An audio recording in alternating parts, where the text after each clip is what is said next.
Shut Your Mouth Lounge, episode number 323, here in the wake of Wrestlemania 40. Ooh, Pink, do you feel sufficiently rustled? Oh, I've been quite rustled. Wrestling is Addy, dead. how rustled are you, Addy? Wrestling is over. It will never recover. Wrestling is dead. Rustled. You're rustled. I can't believe that they dragged out Vince McMahon and fucking cut his head off live on air. And Peacock aired it. My God. And we wouldn't be here if it wasn't for Vince McMahon, don't you know? My God. If only Ted knew about how often on recording we dunk on him. He knows about some of them. He watches some of their recordings and he just, he'll then tag me, just go, hey, motherfucker. But there's so many recordings he doesn't watch where we end up dunking on him. It's really kind of unfair. Yeah. All right. So yes, before we get to the festivities, the love of pro wrestling, I think we should perhaps hit our channels. Perhaps. That's a good point. So on my channel, I've still got Payday, Raft, etc., things like that, Minecraft, that I need to get uploaded. I haven't gotten around to doing it the last week. I will hopefully get all that uploaded and out of my hard drive this week because I don't want it anymore. There's probably going to be 2K24 Universe mode coming out. That's a mess. So I'll see how long I stick with it.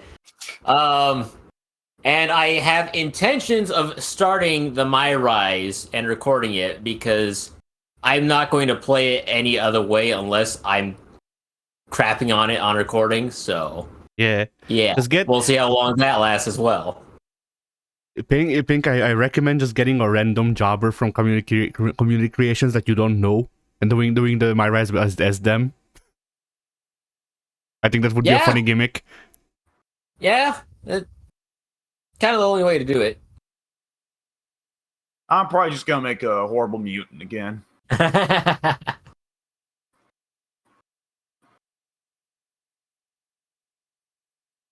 But yeah, that sums up my channel. I'm pretty sure that's everything I've got set to come out or have coming out in the future. And there's probably not going to be any other surprises, but we'll see. All right. Well, as for me, nothing on the main channel, I don't think.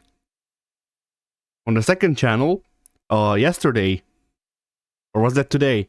I don't remember. Whatever. Either which way, one of these days, an episode of Kingdom Hearts released. And so it shall, forevermore. Then welcome to the Kingdom Hearts channel now, gentlemen. Yeah. Then on Friday, I uploaded a video. It is the most the greatest bug that I have experienced during my playthrough of Persona 3 Reload, where Koromaru really wanted to go to the Monado door. I see. So that's getting uploaded. And then I'm also in the process of recording a playthrough for a game that was only released in Japan and only got translated last year or so. So, oh, man. But the problem is, I went into that game going, hey, I've seen videos of this game. I've been meaning to try this game out for 10, 15 years. So whatever, I'll record it. And I sat down, I recorded it. And there's this thing called retro achievements, where you can hook up your stuff with achievements. And, some people don't like achievements spoiling shit. In this case, I appreciate it because the achievements told me, hey asshole, you need to play through the game 8 times, if not more. So what I'm gonna do, because the game, this is a fighting game. It does not have a traditional arcade mode. It has a mode. It's called Adventure. And Adventure is arcade with more story. So I'm gonna do the main character's arcade mode, and then I'm gonna probably just not record most of the other characters aside from like changes, because I know that the story is the same for most of these characters.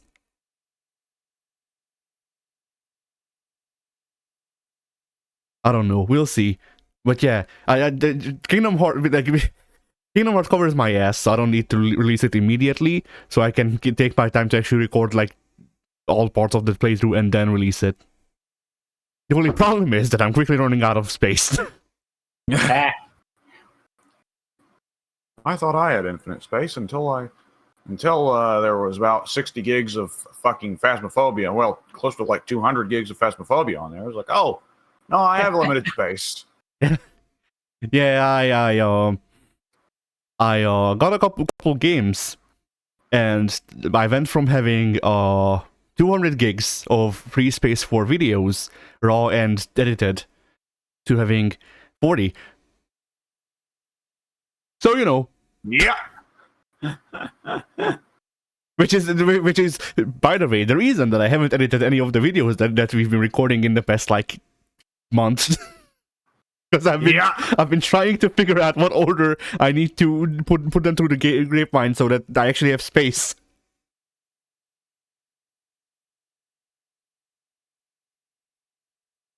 Oh boy. The best part is today I moved some of the games off of my external hard drive to the internal one, one of the internal ones, because I went, hey, maybe I can free up some space, and then I can, you know, copy over the files, and then I can edit it. So I copied over the file, or yeah, I took the files off of the external hard drive to the internal one, and it freed up literally just as much space as the raw footage is. Ah! No space gained. None.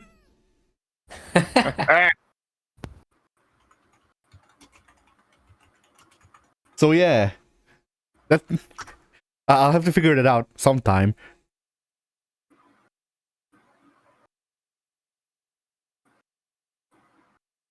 W. Yo. So, on my channel, expect more of the same for this. Maybe the last week I have Payday backed up, though if we go on a break from Payday, that will not be too bad on the channel. I'll be able to fill in with other things. But expect for this week, at least, I believe this week, it is going to continue for at least a little bit longer, alternating days of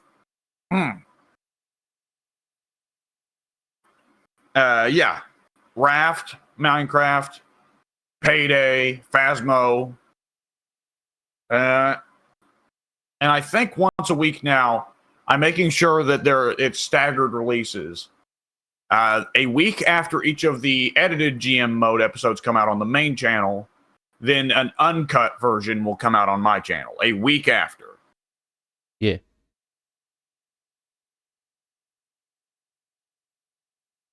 So that's my channel. On the group channel, there we go. Sorry, one of my mustache hairs just decided to turn upwards and tickle my nose, and I'm trying to deal with that.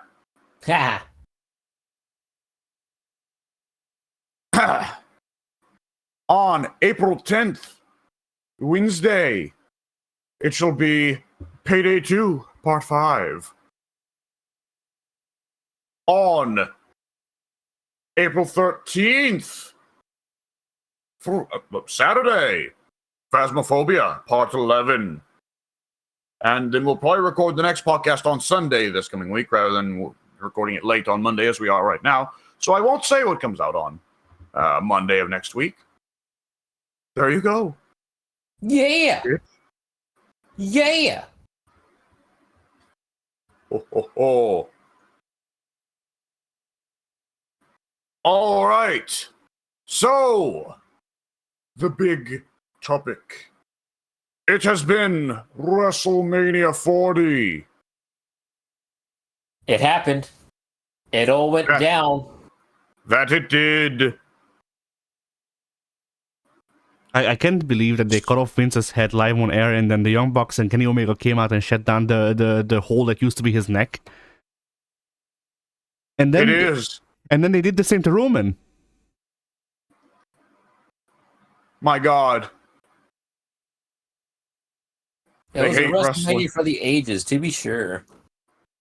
Like they did a whole thing about scribbling out the wrestling from the WWE's name, and everyone started wrestling with blow up dolls.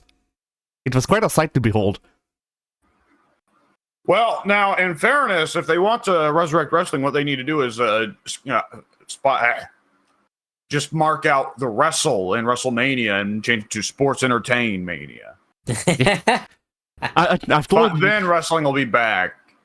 I've told you it's gonna, next year is gonna be called Primomania. Yeah.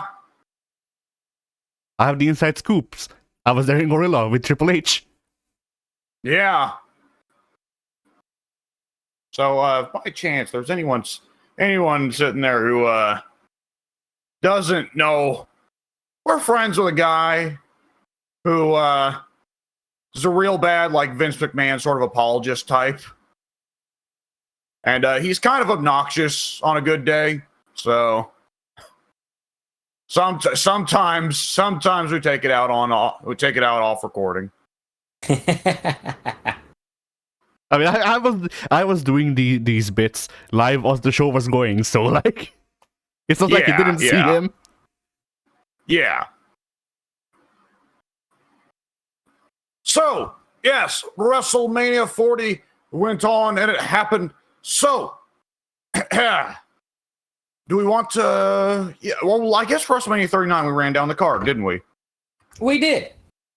So let me pull that up. Give me just a moment. I had the PlayStation 5 on and I was digging around in JoJo's All-Star Battle in preparation for once this podcast is over. Pink's going to go consume while Atty and I play that game against each other, and Atty presumably whoops my ass badly. I don't know. I haven't played that game in half a year. So that is always the guaranteed sign I'm going to get my ass whooped is when Atty says, I don't know. Like, it's the games where Addy's like, I think I'm going to do pretty good, that me and him are like back and forth on, Guilty Gear, Street Fighter. But it's the games where Addy's like, I don't know, I don't think I'm that good. Then it's just fucking corner to corner fucking ass rape. Yeah. Like, I will never forget. Shortly after we played Injustice 2, which was the first fighting game we played against each other, as far as I remember. Ooh, that was Virtual Fighter. Virtual Fighter 5. I think Virtual Fighter was after that. Yeah, Injustice, I was able to get at least some hits in. Virtual Fighter 5, I just got fucking annihilated. Now, that was the day I got over my ego, I like to think. I mean, Virtual Fighter 5, the weird thing with that is that, like, after that recording, I lost my touch with 3D fighting games. And then recently, I finally got my copy of Tekken 5 running again, and I got my touch back. I don't know what the fuck happened between that time. Ooh. But, like... And Virtual Fighters 1 through 3 are on Fightcade. Yes, they are. My God, you want to see some fucking primitive fighting game action. Virtual Fighter 1, at the time, blowing people's minds because it was the first ever 3D game, but now it's a little bit crappy looking. Yeah. And by a little bit, I mean really fucking crappy looking. My favorite thing about the evolution of 3D fighting games is you have Tekken and you have everyone else. So you have Tekken doing Tekken things, and then you have Virtual Fighter doing Virtual Fighter things. You have Dead or Alive doing Virtual Fighter things, and you have Bloody Roar going, all right, but what if everyone had fucking devil triggers? Yeah. What if everyone had furry trigger? Yeah. All right. So WrestleMania 40. First match of night 1, Becky Lynch versus Rhea Ripley. So it's a great way to start. Yeah, if Becky Lynch being sick is not kayfabe, my God, it seems like Becky Lynch does her best work in bad situations. Yeah. Right? Like, whenever Becky Lynch goes in happy and healthy and all that, she puts out pretty mediocre, if not outright bad matches. When it's like, oh, Becky's working hurt tonight, or Becky's working sick tonight. Oh, Becky, fuck. So it's gonna be a banger then. Pressure makes diamonds. And Rhea, where Krez do. Rhea knew, well, she came up with a new variation of the Riptide for 39 against Charlotte. So she needs to come up with a new variation of the Riptide against Becky. So this I thought it was funny. So this time she actually did the humping taunt before she did it. I wish. No, she kind of foreshadowed that we were going to get what we were going to get in Sammy versus Gunther, because Rhea did a Riptide onto the top turnbuckle. She first lifted Rhea up, pump handle style, and bopped the back of Becky's head onto the top turnbuckle, and then picked her up from there. She did a combo effectively. She did a chain grab, bopping Rhea's head onto the top turnbuckle, then wrenching in the pump handle, and then doing the proper Riptide in the center of the ring.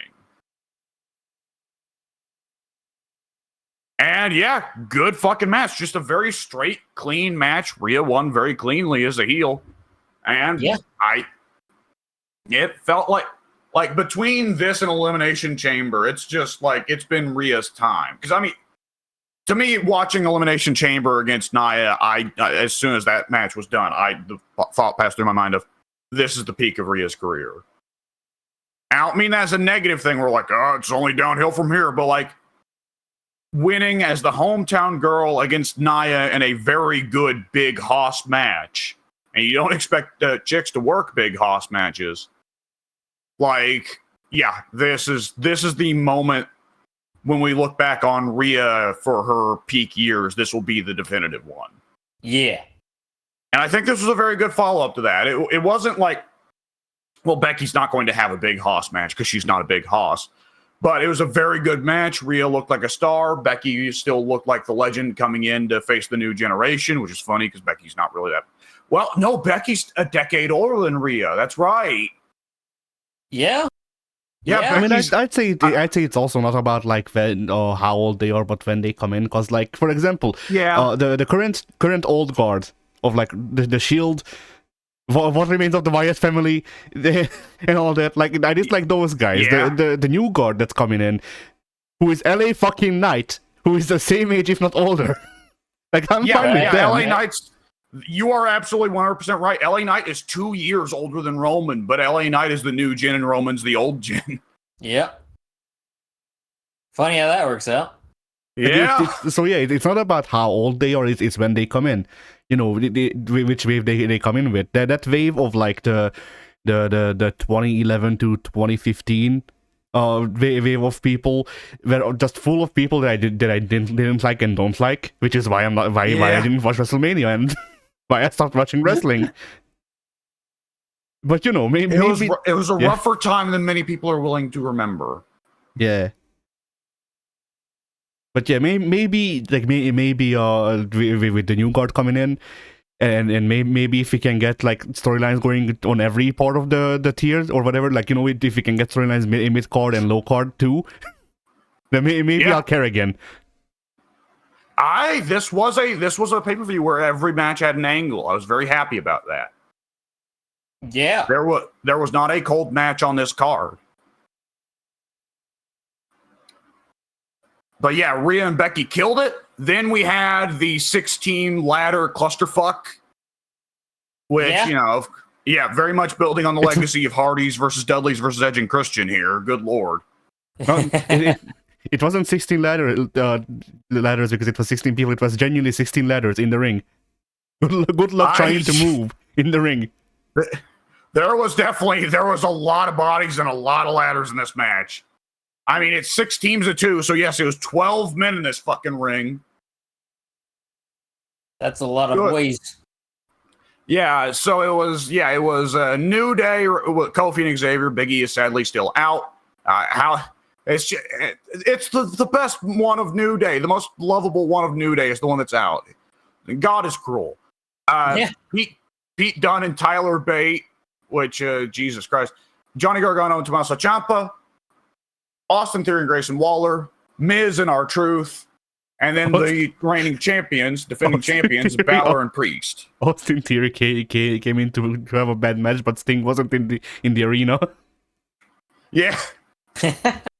He's not activated his special bad match with Sting ability, so he got to put on a good one tonight. Well, I mean, excuse me, good in the garbage sense, right? Because this is... Yeah.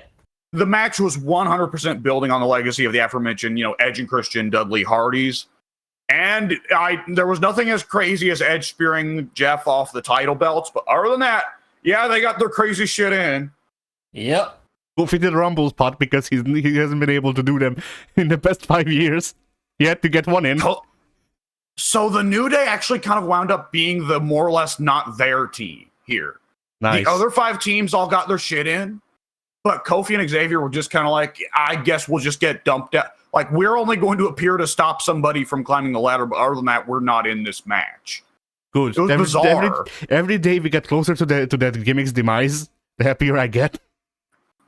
I mean, at this point, Xavier and Kofi are like the old grandpas of the tag division. It's very funny to see. They come in every now and then to do a job to the youngins, but other than that, they really just kind of take most of the year off. Yeah. Which I'm fine with that. I mean, that's the good that's the place every legend should get to. That's the place every wrestler should get to in their old age. And I feel bad for Xavier because, Xavier's not that old. Yeah, he's 37. Shit. Yeah. Xavier is one of those cases where, like, I'm not gonna call him a shit wrestler because I haven't given him a chance, but I haven't given him a chance because he's never had a fucking gimmick worth a damn. Because, like, he came in. His most famous thing, other than New Day, is that he plays video games and he came on a title belt. Yep. I will say one thing that I really liked about this match was that when guys took big spots, they were out of the match. They sold it and they did not get back up. They did not go for the ladder. It made it like an issue I have with ladder matches often is like there are situations where like it makes sense to attack your opponents in a ladder match if you can put them out of commission and make sure they won't stop you from climbing the ladder. But if they're going to no-sell your bullshit and just go back up as soon as you climb the ladder anyways, it doesn't make any sense. And that's a big problem with ladder matches in the video games, definitely, that they just no-sell your shit. But this match, like, Waller takes a big-ass power bomb. They do the spot where they set the ladder between the ring and they suspend the ladder between the ring and the commentary desk. And Waller and Theory get one pair of the belts. And they're like, hey! Then Waller gets powerbombed through a ladder. Waller spends the rest of the remaining fucking 15 minutes of the match selling. He does not get up for the rest of the match. Like, Grayson Waller is, for all intents and purposes, treated as having fucking died. Nice. Yes. And Austin Theory has to spend the rest of the match as a one-man team. Which dragged down the rating of the match immediately. Yeah. And as a desperation move at another point in the match, so Gargano has a finish, he does sometimes, where he'll be on the apron and the opponent will be in the ring. Gargano will slingshot himself over the top rope and then land on the opponent, catch the opponent with like a tornado DDT sort of situation, right? So in this situation, Pete Dunne was on the apron and Gargano was inside the ring, and there's a table outside the ring. So Gargano does that. He slingshots himself over the top rope, catches Pete Dunne with a tornado DDT. They both go off the apron through the table, and they both just stay there for the rest of the fucking match. They're both just dead. And it actually came down to a situation where Miz and Truth were just the only ones in the match who hadn't taken some big spot. So they're like, oh, well, I guess we just go up and get the last couple belts. And they did. Nice. I'm happy that Miz and Truth are back together because they were, like, out of all of the random teams that they put together in that time, Miz and Truth worked. To me, like, Miz and Truth are, like, indicative of, like, they were the best workers of 2011 for me. Yeah. Yeah. So it's nice that they got to, because, that run, they didn't get the tag belts, and that was in a time period where anyone could get the tag belts if they fucking wanted them. Right. So, yeah. I appreciate that Miz and Truth do get to go down in history as having been tag champs at one point. And honestly, like, other than John Morrison, that's the most logical person that Miz has won the tag belts with compared to fucking Cena. Yeah. And it's a nice little happy ending to Truth's storyline where he wanted to be in the Judgment Day, and they kept trying, no, fuck you, go die. And finally, now Truth gets his revenge on Judgment Day for not accepting them, and he gets to take their belts. Yeah. While Theory and Waller, I accept that it's like, I'd like both these guys to do single stuff. At the same time, like, I gotta say it. I know it's not popular in our group. I fucking love Theory and Waller as a team. It is just a team of the two biggest douchebags in the fucking company besides Logan Paul and Pretty Deadly, who they've been teaming up all 5 of those guys as of late. So it's almost like, I know Triple H loves his stables. I'm wondering, is Triple H going to build up the ultimate douchebag stable? The problem with that is that he can't at his father-in-law. Yeah. Yeah. On account of having been decapitated in WrestleMania. Imagine if the 5 of them come out and then Hunter just comes behind and rolls Vince's head down the ramp. Yeah. So regardless, oh my God, could you imagine if Pretty Deadly took the other tag belts? And it's a stable of Logan Paul, and he's got these 2 douchebag tag champion teams to either side. But nonetheless, I mean, it's exactly what the match was intended to be. Which I know, I know there's going to be some people who are upset that there was any garbage matches at all on the card, but it's those three-ring people are circus. stupid and they hate fun. It's 3-ring circus, right? You get your garbage matches, you get your clean matches, you get your clusterfuck matches. Yeah. And this was in your garbage match category. Yeah. And it was bloody awesome. Yes, it was. There were some fun spots. Anybody who disagrees. I will say, I don't like Tyler Bate. I did like the spot Tyler Bate got when... So, Finn Balor was holding it one of the ladders like you do in the games, right, Addy? Where he was holding it vertically. Yeah. Tyler Bate comes up behind him and puts him in the torture rack. Balor doesn't let go of the ladder. So, Tyler Bate is not only holding Finn Balor on his back, he's also holding a ladder on top of Balor. So Truth comes in, Kofi comes in, and Tyler Bate just does the Terry Funk spin with the ladder, and he fucking clotheslines Kofi with the ladder. Nice. And by the way, 2K24, they've started adding little bits and pieces of the next DLC's code into the game. There is code in the game for Terry Funk, and Terry Funk alone, to be able to have a unique move when he picks up ladders, he will do the ladder spin. Nice. What? Yeah. So Amazing. now it's mandatory to play Terry in ladder matches from here on out. Yes. When Pink called the match bloody awesome, for whatever reason, my brain just zoned in immediately on. They brought out Joey Mercury just to blow his nose off again. No, I don't care. I don't care about. They brought out. That was Mercury. That's what I said, didn't I? Joey Mercury? I heard Matthews. I don't know where I heard the Matthews from. They brought out Josh Matthews. Daniel Duck. Yeah, Josh Matthews, the commentator back in the day. Yeah. Boy, did he suck. They brought him out to blow his nose off with a ladder again. Poor bastards. All right, match 3 on the card. LWO versus Legado.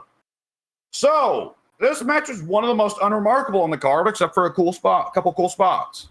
Man, Rey Mysterio buried his own son again.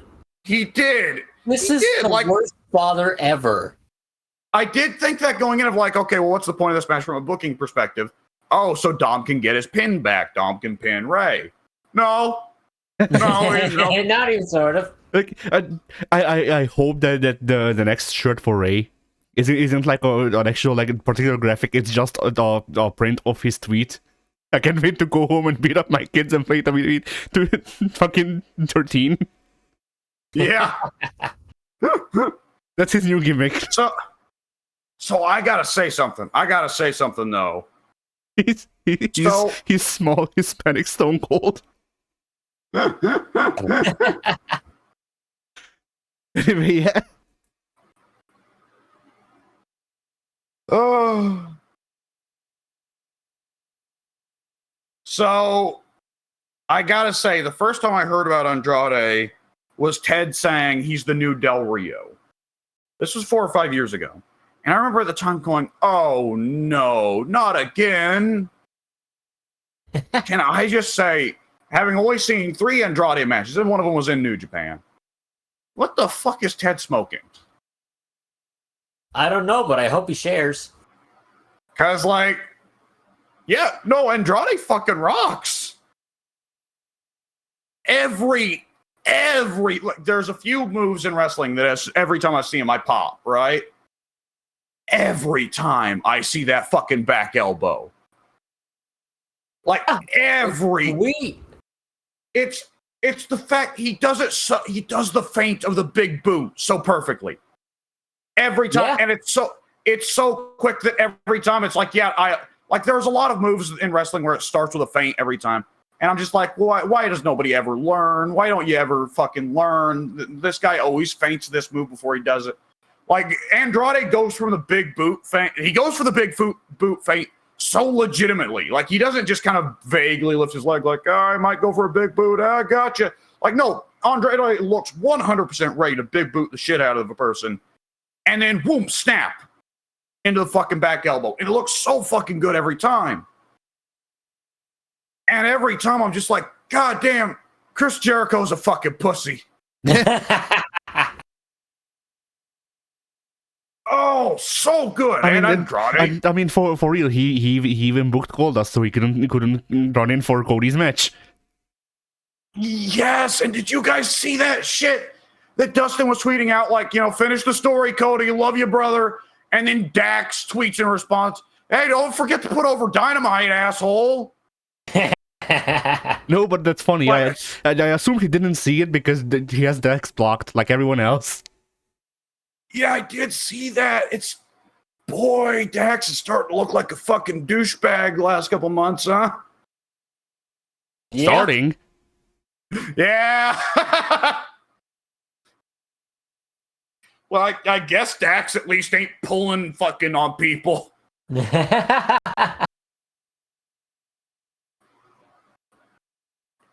It was like the thing with the revival is that their gimmick of no flips, just fists or whatever the fuck it was. Like that's a good gimmick, which is why Neville did it before them. Yeah. And Neville did it better because he actually was the flip man. So much so that Neville is the reason Didn't Gulak do it after them as well? I think so. Yeah. But the thing with Neville, the funny thing with Neville for me is that Neville is the reason that I hate modern high flyers, because I saw one of his matches and I just thought, this guy is flipping for no fucking reason. And then he got that gimmick and I went, okay, he can work. Yeah, that's always been the weird thing about Neville, is that on the indies, he was just a flip guy. And it was weird when Dirty hired him. It's like, well, why not hire Jack Evans into the fucking bargain, huh? And then he comes to Dirty and suddenly Neville reveals, oh, I actually can be an awesome wrestler. It's just on the indies, I didn't see any reason to be. Yeah. Like honestly, flippy, like a flippy high flyer guy whose gimmick is I only flip when I really must is great, especially if he can actually do the shit like Ricochet and Neville do. Yeah, because then you see someone who can wrestle good, and then he also pulls off a fucking moon stomp. Yeah.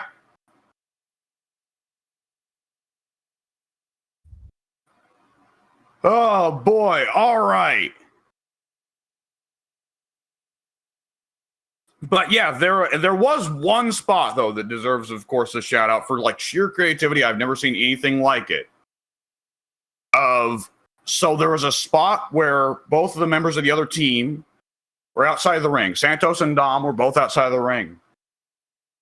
So Andrade lifts Ray up electrocution chair style, Eddie. Yeah. And they climbs up the top rope and with Ray on his shoulders. And they do a super doomsday device. No. Andrade dives from the top rope with Ray on his shoulders onto Santos and Dominic. It was the craziest shit I ever seen.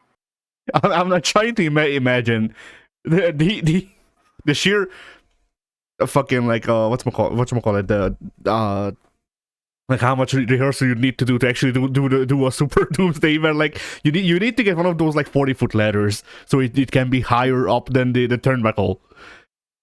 Okay, get someone in the electric chair up onto the top rope, and then someone else climbs up the ladder so that you can do the king clothesline into the ring from outside and hope that the guy doesn't die.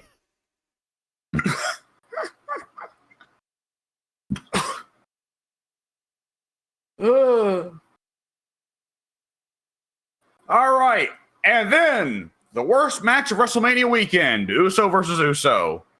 This match happened. So, you know, I don't know why I had high hopes for this match.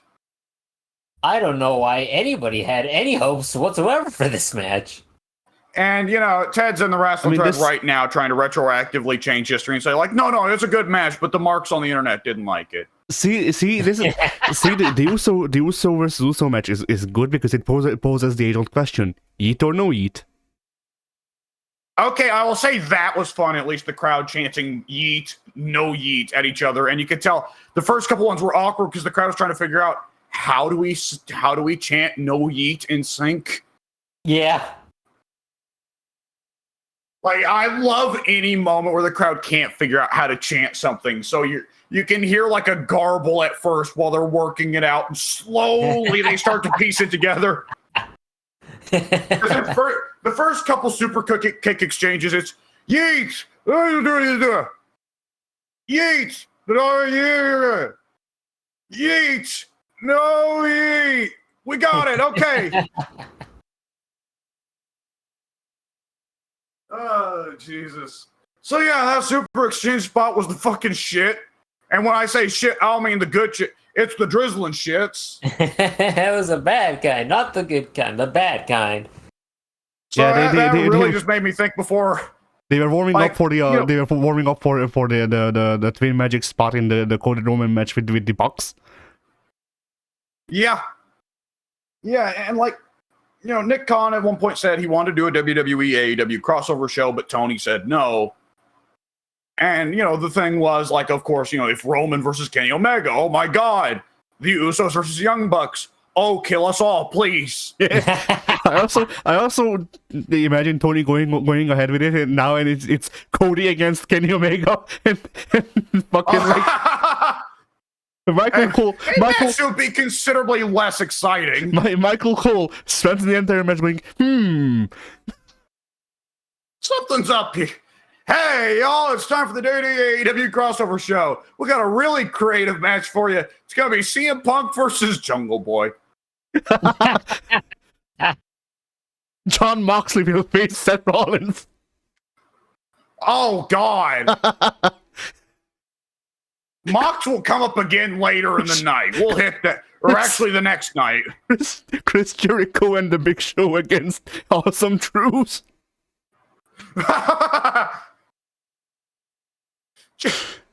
Oh my God. What?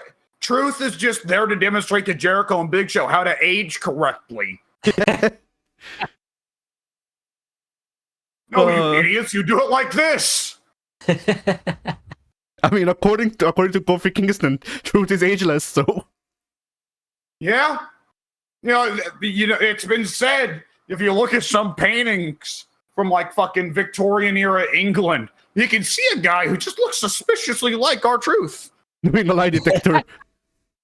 Doing a lie detector. In a Victorian fucking duel or whatever. Yeah.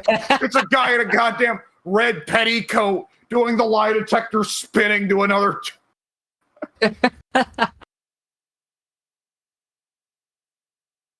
Oh, Jesus. So, anyways. Yeah, Uso versus Uso, it sucked. That's enough. Move on. Damage Control, or rather, they're Damage Control minus Io Shirai versus the three black chicks. Yeah, who thought this was a good idea to put the minorities in matches together? Yeah, it felt a little awkward. It was definitely like, well, Dakota's not super Asian, so I guess we're one step removed from this looking like the race war match. Yeah. But still. I mean, Yeah. At least, why am I blanking on her name? Asuka and Kairi had history as a tag team, and Dakota has history in damage control. So those three all mesh well together.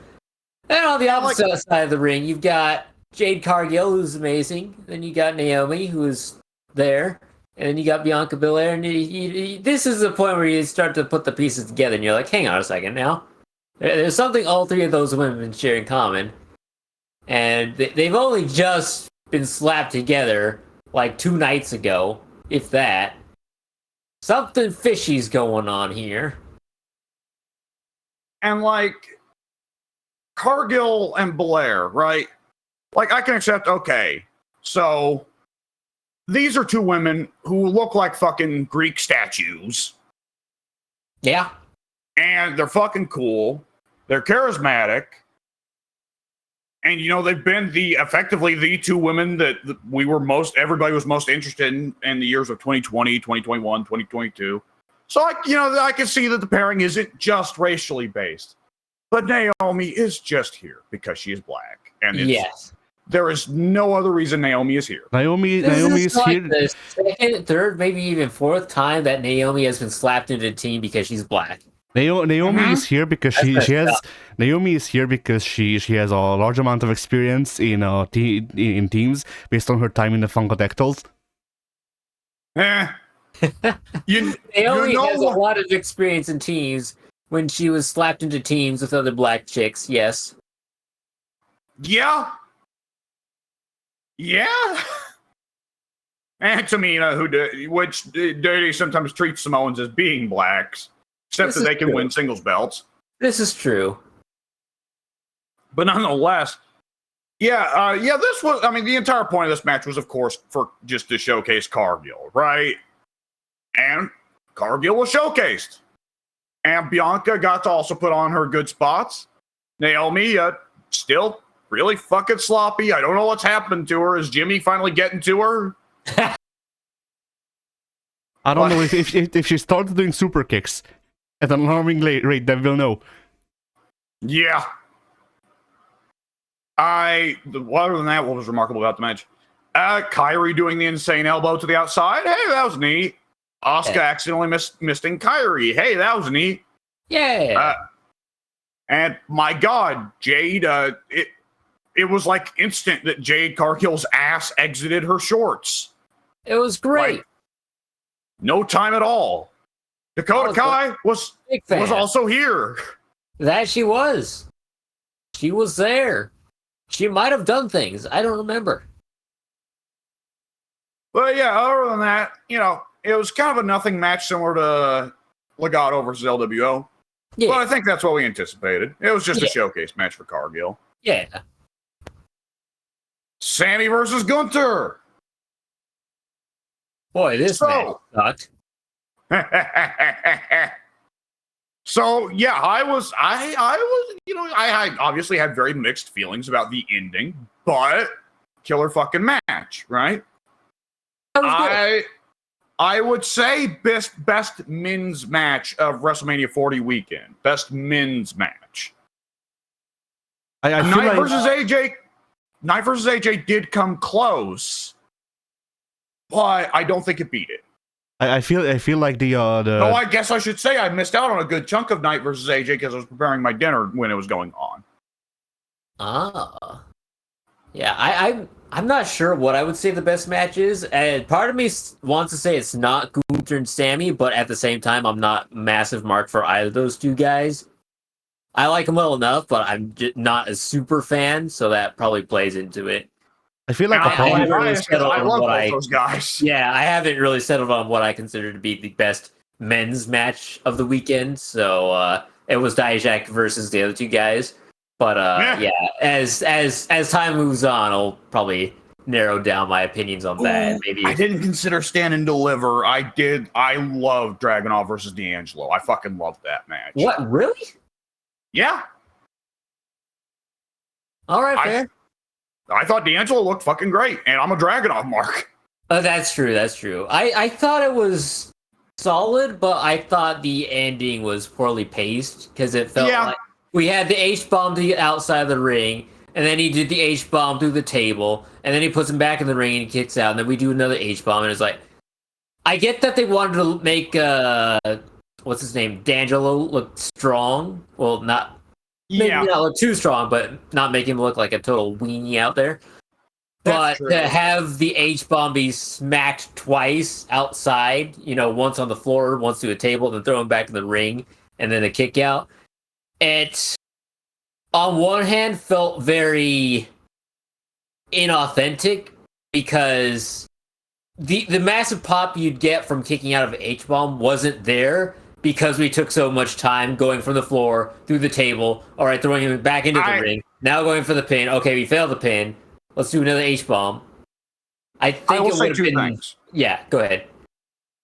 I will say two things. One is, I think both bookers and agents and fans need to be willing to accept finishes where a big move gets hit outside of the ring. The guy gets rolled into the ring and just simply pinned there without anything in between. I think there is a little bit too much of a stigma there of like, oh, but the gap between hurts the spot. Yeah. So you need to hit a move outside the ring, then drag him back into the ring and hit another move. No. You need to cement how deadly it is to do things outside of the ring by just pulling him into the ring and pinning him. Yes. That would be much more acceptable. If that had happened, I would have liked the match a lot more. But because there was such a delay in actually getting him into the ring, kicking out of the pinfall, then going for another H-bomb, and that's how you finally get it, it's like, nah, there was just too much wasted motion, wasted time in that for me to really appreciate the ending. I thought the rest of the match I really enjoyed, but the finish, the last 5 minutes or so of the match, I was not too keen on. Now I will also say, for me, the H-bomb getting kicked out of did not bother me as much because mentally, the last time I saw Dragunov was like a year ago, and a year ago, the H-bomb was still a signature move. Effectively, it did not finish matches. The Torpedo Moscow was still his really only finish. So mentally, for me, it did not bother me because I'm not used to the H-bomb being a finish. Right. So for me, it's like, Cena, I don't know, hitting a fucking spin-out powerbomb outside the ring. Yeah. That was Cena's finish at one point, but mentally, I don't think of it as his finish. Yeah. But yeah, Gunther versus Sammy. I initially was very disappointed. My only problem with the Gunther versus Sammy match is that I think the avalanche cover driver to the cement out, like the remote padding outside, was a bit too much. I'm sorry, say that again. The what driver? Avalanche cover driver. Oh, Avalanche. Yeah. Well, AJ could make it safe, so who knows?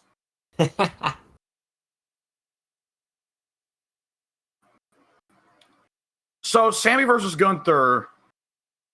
I initially was disappointed with Sammy getting the win because I've been vocal before that I think the point of Gunther's reign was that he could get beat by an up-and-coming babyface and put them over.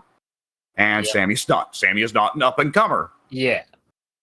But I think Ted was able to sell me a little bit by saying, like, look, Gunther needs to move on. This puts a crown on Sammy, especially because Sammy didn't get to be the one to beat Roman, even though he had that big narrative. This gives Sammy his big win. It's a feel-good moment. Gunther gets to move on. It doesn't feel like Gunther got bitched out by someone who wasn't appropriate to beat him. It felt appropriate. Not only did it feel appropriate for Sammy, who had such a hot main event run, to beat him, but furthermore, Addy, did you hear about the way the match finished? No.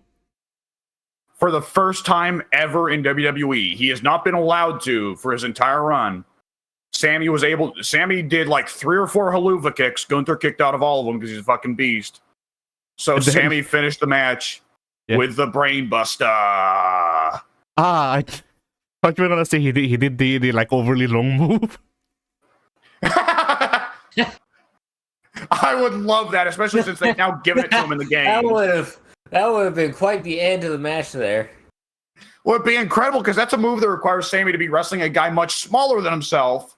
Because that move requires Sammy to absolutely manhandle a dude. And Sammy is not anywhere near Gunther's size. Like that move, when Sammy would do it back in the day, required Sammy to fucking throw the opponent around in the air like a goddamn fucking, like a pizzeria with like an old school pizzeria rolling the dough, flinging it through the air. I love every time I accidentally do that move as Sammy in the games because it's always such an awkward break in the match's pacing. But no, it was the Brain Buster, and Cole even called it properly. It was not simply Brain Buster; it was Brain Buster. He turned Japanese for a moment. Yeah. Well, that's what you got to do to call that move correctly. Yeah. It's not the Brain Buster; it's the Brain Buster. Cole channeled the ancient spirits of Funaki. Yeah. To call the move. He then proceeded to kung fu kick Corey right next to him. Yeah. But yeah, that was, I mean, pulling out an illegal move to beat Gunther. Yeah, that's an acceptable way to end Gunther's reign. I can buy that. Sammy had to pay a $15,000 fine to beat Gunther. Yeah. just to make sure after the pin, Sammy picked up Gunther and they did the sit out inverted pile driver or whatever the fuck that broke. Yeah, the Owen driver. Just to make sure.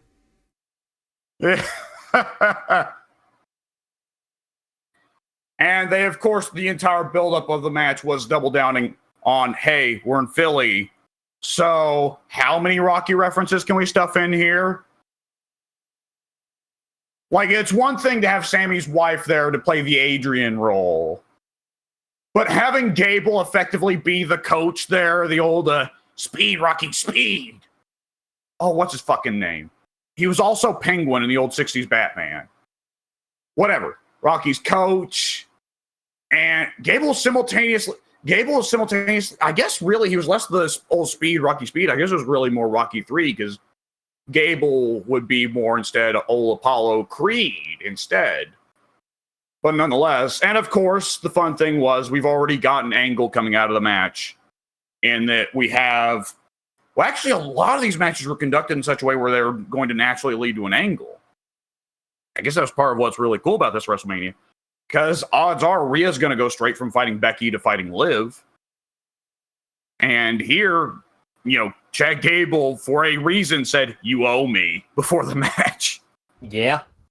So we're probably going to get Chad Gable versus Sammy, and that's going to be a fun match. Oh, yeah, boy. So, yeah, what did you think of this match, Pink?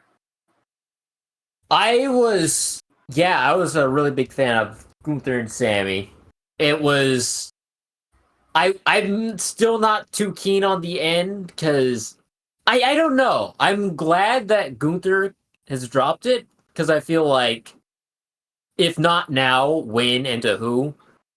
I just feel like it should have been Gable. Because we already had... I don't know, though, because Wild makes a good point where this is finally Sammy's moment to get a moment after not being allowed to have one for so long. As a babyface. Yeah. They made Sammy a heel for so damn long. And it's like, but why? He's a natural babyface. Yeah. So I'm kind of split in multiple directions with this. I would have liked Gunther to have dropped it to somebody else, or just continue the reign straight up until we get to somebody else. But I also very much did want Sammy to get something from all this, from all the work he's put in with the bloodline years past, with all the everything over the past 3 or 4 years, because that guy has been going into overdrive probably since he had that stupid WrestleMania match with that one celebrity. Yeah. So there was a lot of hard work that needed to be paid off for Sammy, and it finally culminated in last night. So yeah, overall, I can't say it's like this is exactly what I wanted from this Intercontinental Championship match at WrestleMania, but it's what I'm very content with. I feel like there's not really anything they could have done to please me, but this was a good outcome nonetheless that I am very content with. On the bright I will side, say. yeah, go ahead. Oh, go ahead. It should have been Dijak. I was gonna say, on the bright side, Gunther can go on to E3 Mysterio for a year. Yeah. Every week, he comes out, they have a match, he beats him in 2 seconds. See you next week. Yeah. Different finish every time. Yeah. Ray's entrance takes longer than the matches. Yeah. And every time it's the full booyaka, booyaka. Yeah. You know, jumping out of the fucking stage, rolling his arms, fireworks, the whole deal. Every week, Ray gets a longer entrance, and the matches become shorter. Like, it gets to the point that Gunther lariats and starts pinning Ray before the ref has rung the bell. So it's ref has to signal to the bell keeper, ring the bell, gets immediately on the ground. 1, 2, 3, gets back up, signals the bell keeper again. Yeah. And like I also imagine, like, you know, at the beginning of this, Gunther has his own entrance. After a point, he gets a jobber entrance because we just don't have time. Yeah. The brisk jog to the ring, waving at the fans. Not even that. We just cut to Ray coming out. Gunther's already in the ring. Yeah. All right. And then we got the Bloodline, Rock and Roman Reigns versus Cody Rhodes and Seth Rollins. So, here's your Attitude Era brawl, everyone. Yeah. Yeah. We will find every corner of this arena, and we will reach it. Each of the announce tables will be broken. Everybody here is eating 3 finishes at least before the night is over. And The Rock will have the most hilarious spear cell of all time. To put in perspective, Addy, Roman accidentally... so Roman's going to spear Cody. Rock is right behind Cody. Oh, yes. Yes. So it's already funny enough because Seth does to Cody the full get down, Mr. President. Like, I mean, Seth almost tackles Cody harder than Roman tackled Rock. It was fucking great. But, like, the image you saw probably does not put it in perspective. Rock did that for about 10 seconds. That cell of just sitting up and almost like the look on his face, you almost expected the noise he was making was the old JonTron man. Ooh! Yeah. It was fucking amazing. Rock, credit where credit's due. I thought for certain Rock would be Greg Valentining it out there, but, well, he definitely was gassed the whole way through, but he powered through the gassedness. Yeah. He was blatantly out of it, but it didn't impact the match negatively in any way whatsoever. So I was very impressed by that. It's no longer it the didn't days feel of too much like Roman was just carrying the show. Yeah. It's no longer the days of hitting Mick Foley with a popcorn bag. I would have popped for that. Well, it should have been the reverse. It should have been Seth or Cody hits him with a kettle corn. Yeah. But nonetheless, shout out to, like, within, the first, 15 minutes, regular tag match, whatever. They brawled it outside the ring. The ref was like, well, I guess I have to start counting this. 1, 2.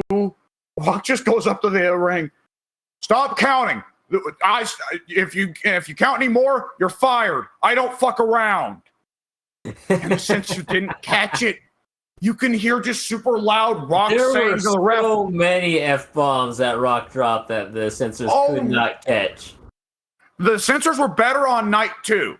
And it was horrible because the censors were better on night 2. Because so much of night 2's main event you just can't hear. Because Rock is just going out there and going, fuck this, fuck that, fuck you, fuck me, fuck the ref, fuck this ring, fuck the commentators, fuck Triple H, fuck this arena, fuck the fans, fuck the city of Philadelphia, fuck the state of Pennsylvania.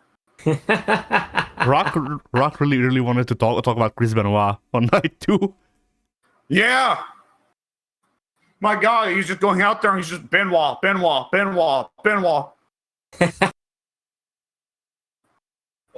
yeah, nonetheless, so the Rock and Roman end up pulling it out.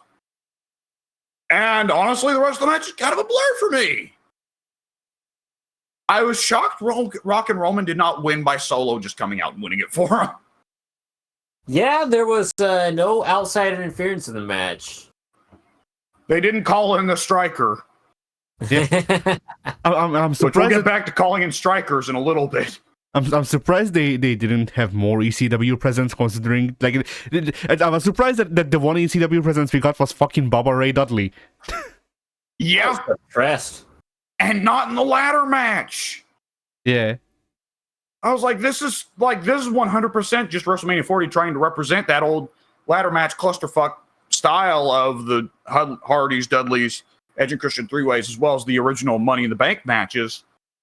So why is Bubba on the other night in an entirely different match? well, the problem is that 3/3 of the equation are on AEW right now. That is true. Oh my God, yeah, the Dudleys are the only ones there with WWE. All the other 4 dudes are with AEW. Yeah, because Edge and Christian left. Edge left because of money. Christian left because they wouldn't let him wrestle because he'd die. And then Matt Hardy. Matt Hardy, I don't know why the fuck he left, and Jeff just follows Matt at this point, I'm pretty sure. Well, he has to, otherwise Jeff will get lost and hurt himself. Yeah.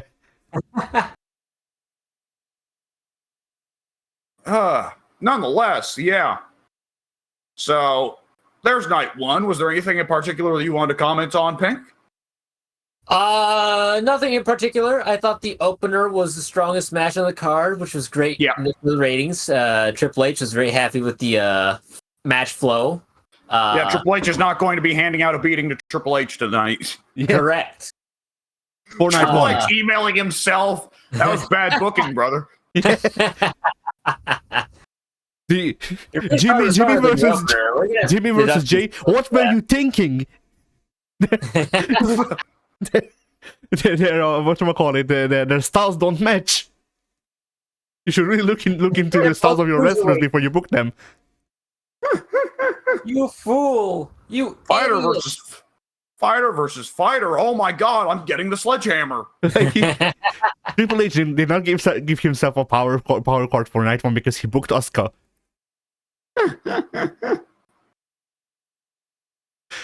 Which, I did have the sudden realization earlier today that the Shayna Baszler Asuka feud will not be able to continue in 2K25 unless something changes.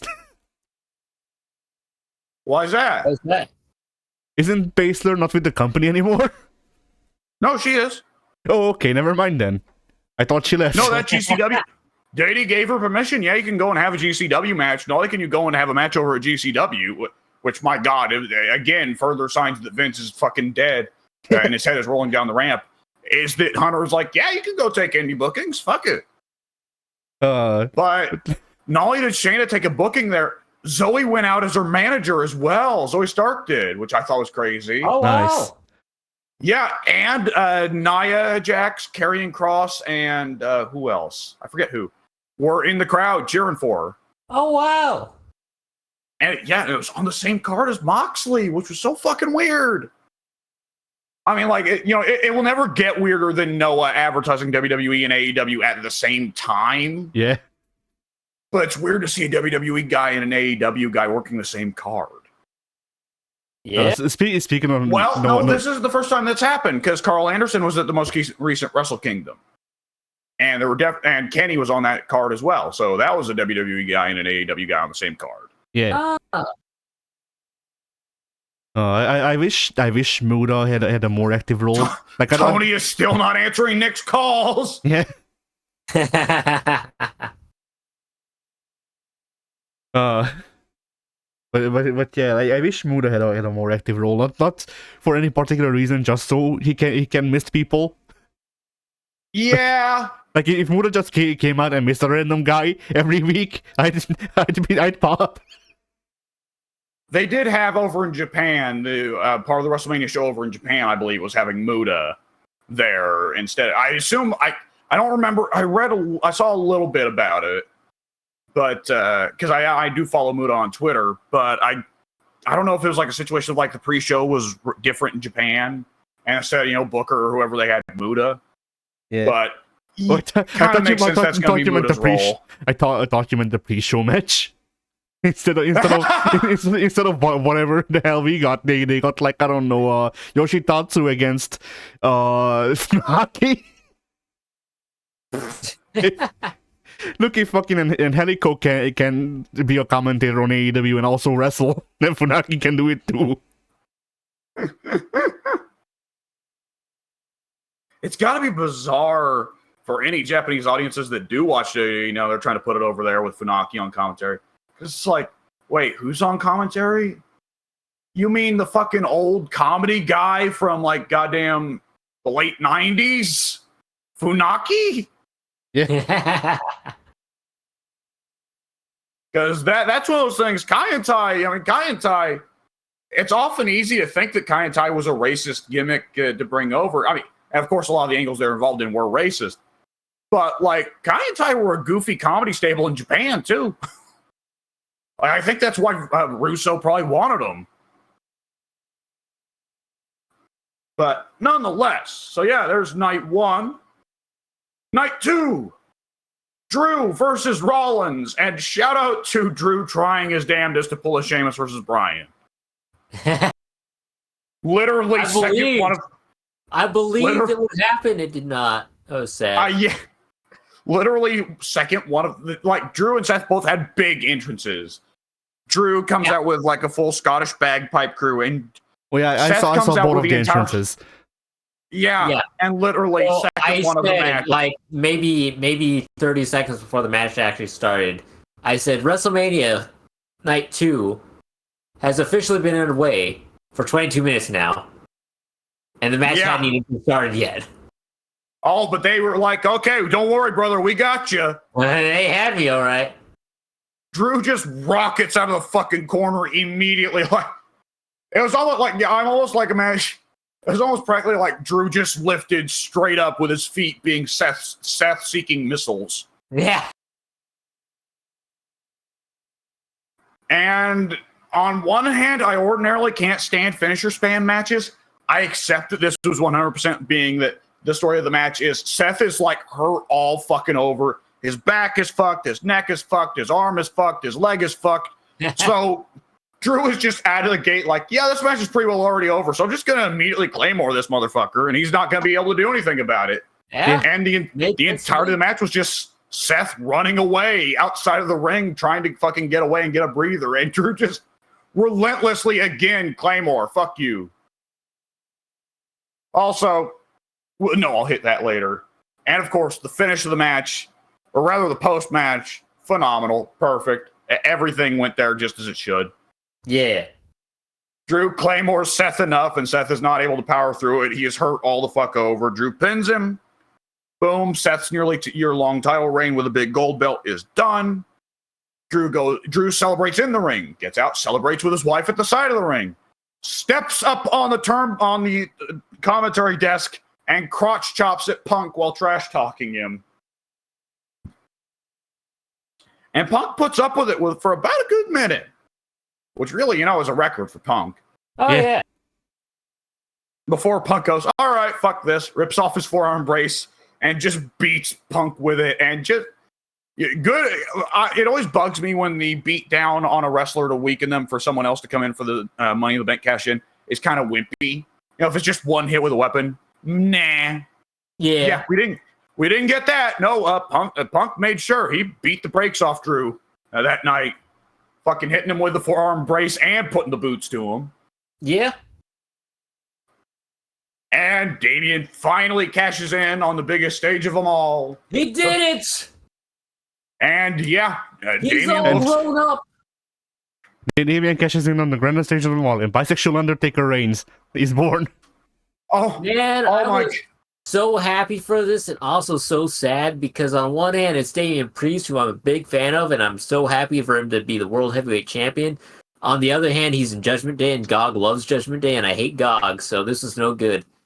I misheard you, so I thought you said God loves Judgment Day. God loves Judgment. God is a big fan of Judgment Day. God is looking down from Biblically the accurate heavens. here. God is looking down from the heavens as fucking Rhea fucking pulls the shorts up her ass crack and Dominic beats up his dad. And out of the clouds comes a big hand making a thumbs up. And from the heavens, it sounds, "These are my children." Good shit, pal. Good snap.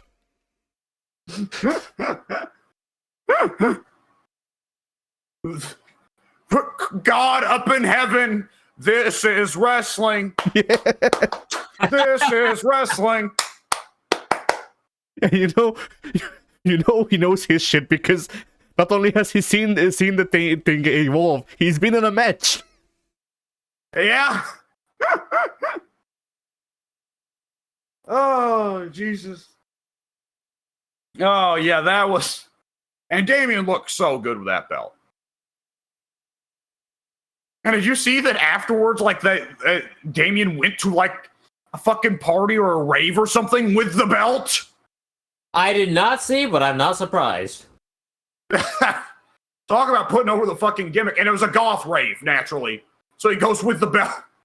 I think he dragged Judgment Day along with him. Of course.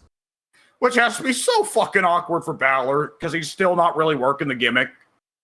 So the other four, they fit in more or less fine. Then Balor's like, well, I guess I'm also here.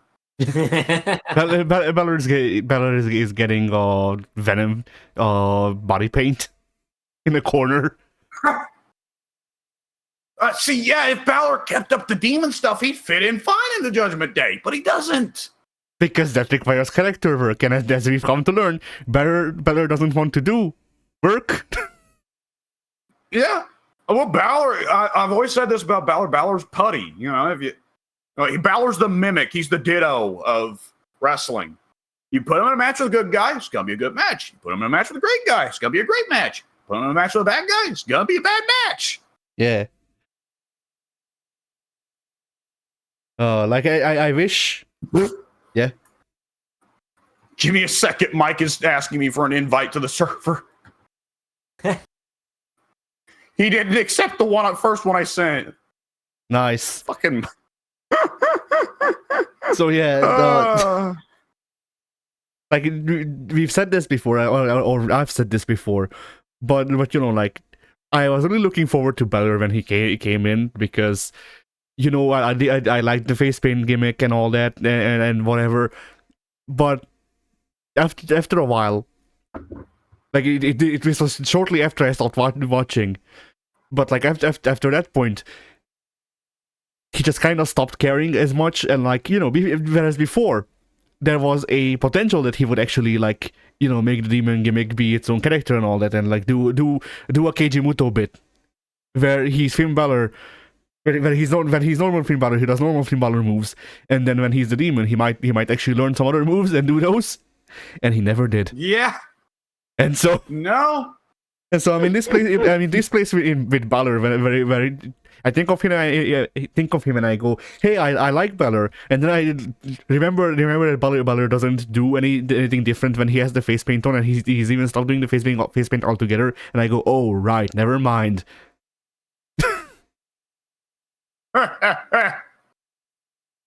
Not to mention that the 1916 or whatever it's called, the fucking Sting DDT with extra steps is dumb, and I don't like it. Yeah. Well. But more importantly, the better half of Judgment Day have the titles now, so it's cool. Yeah. I like Dom's stuck in the middle. We got the worse half, the Irishman. We got the better half, the goth punks, and then there's Dom. He's Conan. Not good enough to be in the better half, but not bad enough to be in the worse half either. Okay, but what if they run a storyline where he starts hanging out with fucking Conan? Because Conan, I could see Conan fitting in with the Judgment Day for one, and for two, I want Dom to start using the rolling lariat.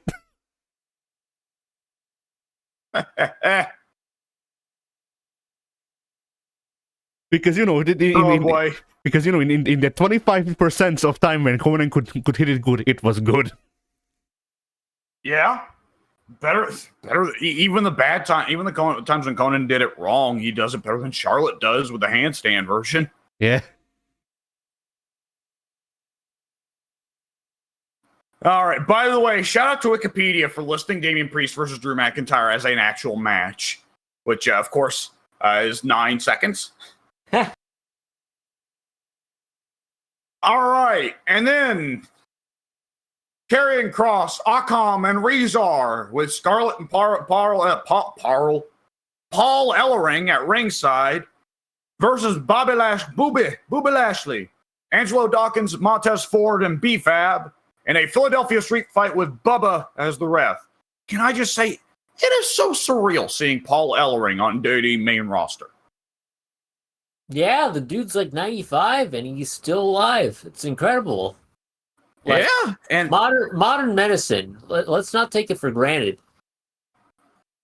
And, for so long it was, Paul Ellering, he's a solid manager and he'd love to manage the AOP more, but he won't go on the road because, he'd rather be a family man.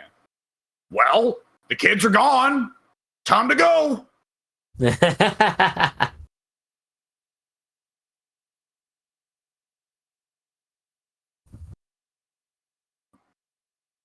So, yeah, this match was, it was a garbage match. I think there's an art to hardcore wrestling. There's a way that you can make even garbage matches have a purpose and be good. Now, I watched the highlights on the WWE YouTube channel. The highlights were the entrances and Bubba doing his gimmick. I'm gonna assume they did not figure out how the art of hardcore matches. Oh, absolutely not. This match sucked. It's so funny that I didn't see a move in the highlight video. It was 3 minutes long. 1 minute of that is the advertisement at the end to buy WrestleMania. The other 2 minutes were the entrances for someone, I forget which team, but it was the entrances, and then Bubba doing the get the tables gimmick with all of the black people, because every black person is D1. Yeah. It's one of those things where yeah, that's bad. At the same time, you have to remember that Bubba used to have a whatchamacallit, the Confederate flag on his head. Yeah. So also, he can't see properly. He needs the glasses. Well, that too, but he also had the glasses on. So that's true, but they're not good glasses. In case you ain't noticed, there's the tape in the middle. So I think in regards of they actually did hardcore stuff. So, it was hardcore. Kendo sticks were broken, tables were broken. Other than that, it was a multi-man garbage match. So what you expect is for garbage to be brought out and broken. And I don't anticipate much more. I certainly don't anticipate a narrative or a psychology from any of these fucking guys. Shit, I like Tez, but has Tez ever been a psychologist? Ew. But as we've learned from yesterday's talks, all you need to do to do psychology in wrestling is work the leg. Yeah. Never stop working the leg. And by the way, shout out to Akam and Rezar getting more or less bitched out within a minute or two. And the remainder of the match is just Kross having to take on the entirety of the enemy team by himself. Yeah. And as always with Kross, Cross, I've noticed Cross's thing. Cross works terribly for guys who are good, and it works his best against guys that suck. Have you noticed that? No, I tend to try to avoid cross matches in entirety. That's a good idea. Nonetheless, hey, beautiful Saito suplex. I'll take your word for it. That's my favorite Cross thing. Is every time he shit match, beautiful Saito suplex. You know, the best part of the other authors of pain, the authors of plane, huh? That's a Freudian slip if I ever heard one. But yeah, the best part of the authors of pain is that WWE actually published a book that was ghostwritten for them, but allegedly written by them. It's just called Pain, so they are literally the authors of Pain. Oh, that's excellent. Like that's the only thing that I like about that gimmick, because that's dumb and I love it. I love that. And yeah, like I don't know if they still sell it, but for like in their first run, you could go on Amazon, you could type in Pain, and I think it would just for the authors it would list their kayfabe names, and you could buy that book. Common Rezar, yeah.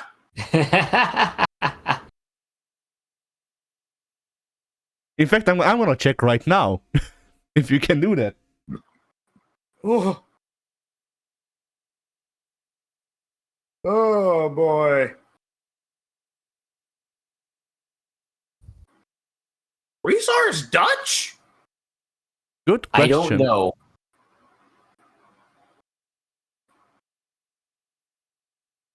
Yeah, Rezar is Dutch. Nice. How about that? And he has a 6-2 record in MMA.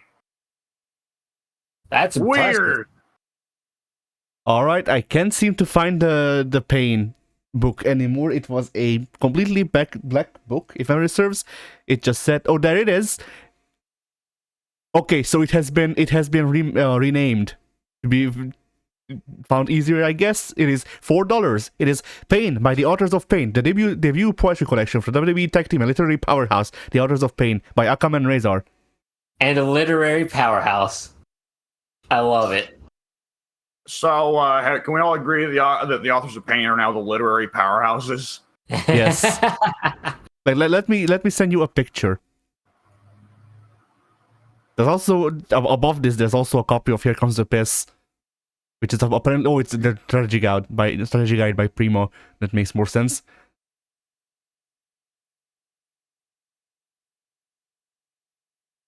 So there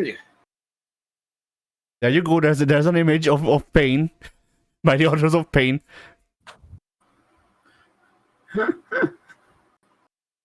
It's a poetry collection? Yes. Hang on, it's got a big sticker that says parody. What is that? I don't know. Let me check.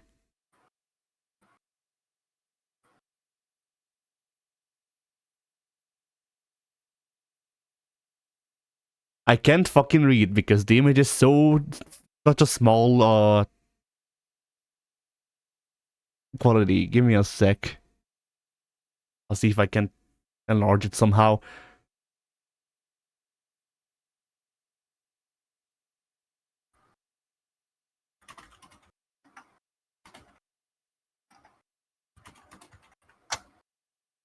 This is rated 4.5 stars, by the way. Yeah. Okay, allegedly it's unauthorized. It's 4.5 stars more than their WrestleMania match last night at WrestleMania 40. Okay, it says an original unauthorized parody. Yeah. This is not a real. Look at the description. Let me check. 6 stars by Dave Meltzer. A glowing review by Neil Gaiman. Yeah, this is. The fuck is it? I don't know. Who made this? Because it definitely wasn't Akam and Rezar. I mean, the real question here is, what the fuck? Because I remember them lugging this around on air. Really?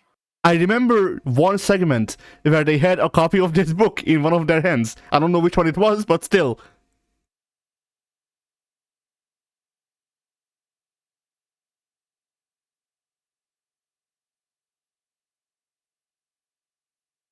You can read a sample. So let's see.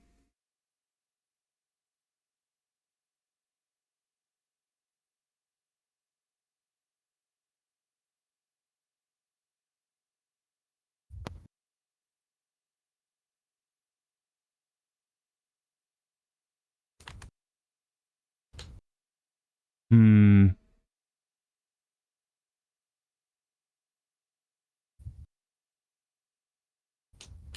Okay, it looks like there's some other guy on Reddit claiming to have written this. Okay. That he originally had it made as a digital book, but he did eventually get a few copies printed and sent one to the WWE. And he actually had Akam Rezar and Paul Ellering sign it and send it back. That's nice. Cool. So it might be that the copy they signed, they brought out on one episode of NXT, probably just because one of the three of them thought it would be funny to. Yeah. Then they signed it and sent it back, I guess.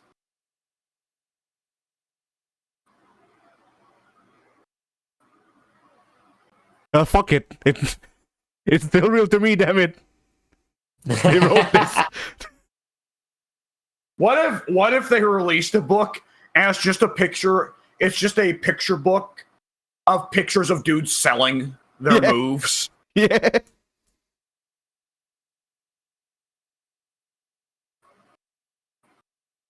All right. So yeah, that garbage match happened. Like I said, 3-ring circus. You know, if somebody wants to see kendo sticks and tables get broken, they got to see kendo sticks and tables get broken. Hey, that certainly happened. You can't say it didn't. Styles versus LA Knight. Now, Pink, I want you to take over on this one because I missed out on the first 4 or 5 or 6 minutes of it.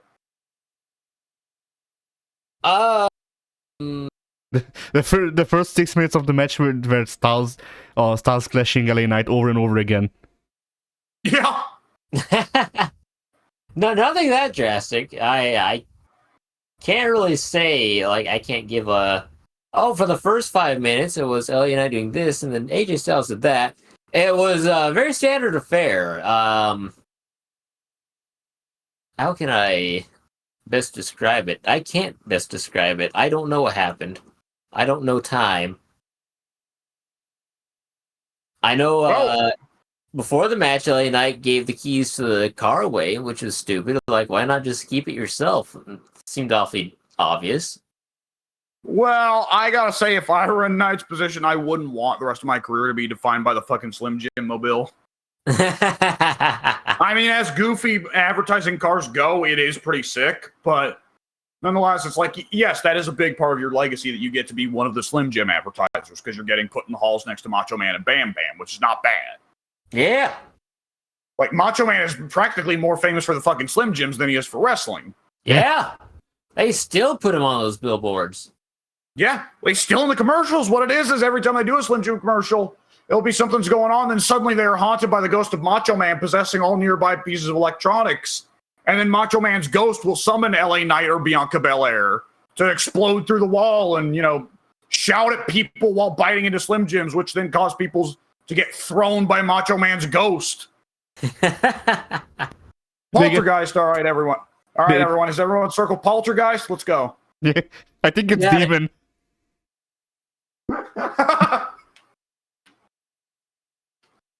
Macho Man throws the people in the Slim Jim advertisements like Sting did that with that kid. Yeah. In the Sprite commercial. Except in this case, instead of a kid, it's always just some boring school teacher or office guy. Yeah. Really, who deserves it more? The kid. All right. And then suddenly the Insane Clown Posse are here to sing their song "There Goes the Neighborhood." There you go. That's a real haunting right there. Jesus. Yeah. The ghost of Pet Music Fest comes. Anyway, yeah. They do. So they do a spot. When's the last time they did a peel up the mat outside the ring spot? I haven't seen that since the 90s. So they did a peel up the mat outside the ring spot. And Knight, it's not clear. Knight looks like he's either going for a pile driver or a power bomb, but either way, Styles reverses it. So that was the big one of the night where it's like, whoa, they remember this spot exists and they're allowed to do it? Yeah, that was old school.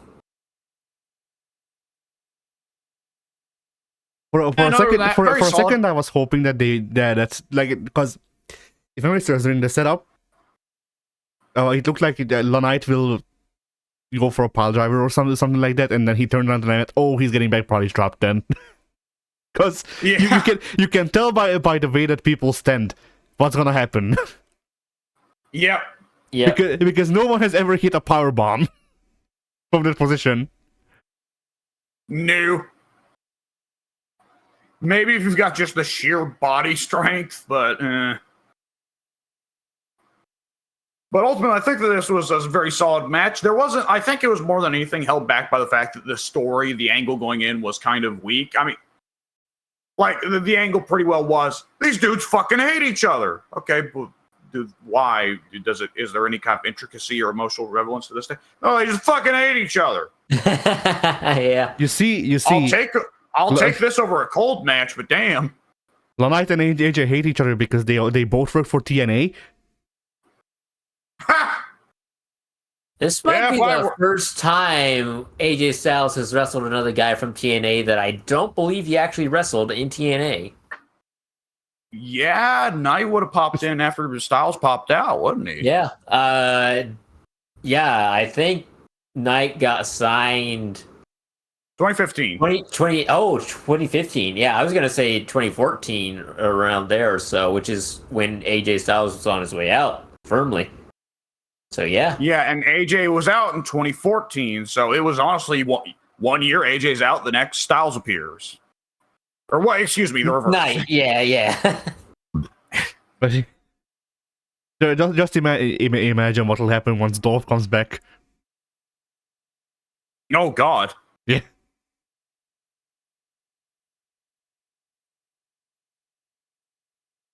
All right, so that was solid, kind of unremarkable match. Not a whole lot of psychology to it, but solid. Yeah, and then the solid match. The three-way: Kevin Owens and Randy Orton versus Logan Paul. Wikipedia actually lists Logan Paul as being managed by iShowSpeed. What is that? It's the dipshit YouTuber that was in the Prime bottle. Ah.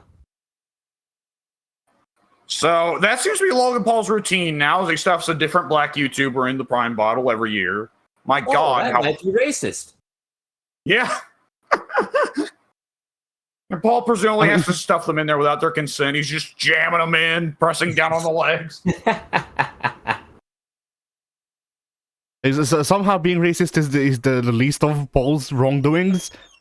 Somehow.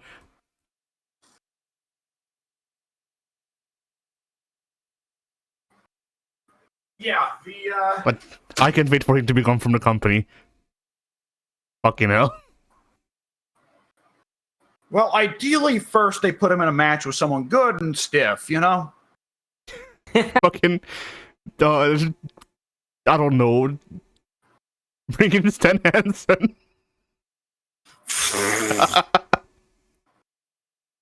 His bloated corpse. Yeah, just resurrect him, it's fine. He's alive, I should know. I said his bloated corpse to make fun of him because he's fat and old. Yeah, I mean, the obvious sure. one would be put Logan in there with... Well, you couldn't say put Logan in there with Brock, because Brock's stiff, Brock's but Brock's old. also not... Yeah. Brock's old and Brock's not stupid. Well, excuse me, Brock is stupid, but Brock doesn't want to go against management. You know, he ain't gonna go out there and fuck Paul up. Yeah. You know, if he knows full well they'll then go backstage and Triple H is gonna go, "What the fuck, Brock?" see, like this is why, like, this is the only reason that there is a Bob Holly shaped hole. Because I would expect Bob Holly to just go out and send back the shit out of Paul's stuff and break his neck again. No, the problem with that is that Logan's higher on the card than Holly. Holly never fucked with anyone who's higher on the card than he was. True. I don't like, know. We then. need someone who's someone who's stiff, but also someone unprofessional. I don't know then, cause like, all right, Eddie's dead, and also didn't seem like that much of an asshole when unprompted. Benoit. Ben. What is this Revenant come back from the dead and we just find Logan Paul hanging from a weight machine? we find Paul's head crushed by a fucking Bowflex.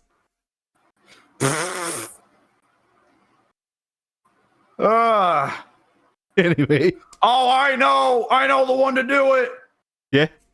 I know who can pull it off, but is unprofessional enough to do it. Sammy Guevara. Well, Sammy's more likely to kill him without like I was thinking somebody who beat him to death or fucking throw him, drop one on his head. Sammy's likely to kill him by just botching a fucking senton and landing on his face and crushing his skull. Like Logan Paul. Say that Sammy is so good at what he does. Nah, like this. Logan Paul against Sammy Guevara is a match where no matter who gets beat up and leaves wrestling forever after that, we win. So can we say to Theory, hey man, you're sure you don't have one more Spanish fly in you? Maybe two. For good measure. Now make sure that you over rotate, but don't do it to Paul. He'll fuck up the move, man. Yeah. Who are you going to say, by the way, W? Send in. It's time for Logan Paul versus Nia Jax. Yeah. What are you talking about? Look, I like Nia. You love Nia. We both know Nia is stiff as fuck, regardless of. And Nia's stiff to everybody. You can be under her on the card. You can be above her on the card. Nia don't give a fuck. She's gonna stiff the shit out of you. The only problem she's perfectly safe. Gosh darn it! The only problem with Nia, you've said to me that part of her appeal is how dangerous she is. I don't know that I have. The only problem I asked you one day, why do you love Nia and hate Piper Niven? And you said they're both sloppy, but Nia's sloppy in a way that's believably dangerous.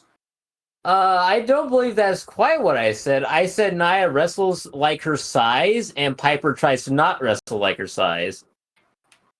You said that, but you also said they're both sloppy, but Piper's sloppy in a fake way, and Nia's sloppy in a believably dangerous way. Okay, yeah, that's fair. But I don't say that meaning, yeah, I'm a big fan of the way that she almost kills people. Because for the most part, especially in her current run, she hasn't almost killed people. The only problem with sending Nia after Logan Paul is that we know her weakness, her hole. Yeah. She's kind of like a Dark Souls boss if you think about it. Yeah. She's kind of like memorize the pattern. She's kind of like the Death Star.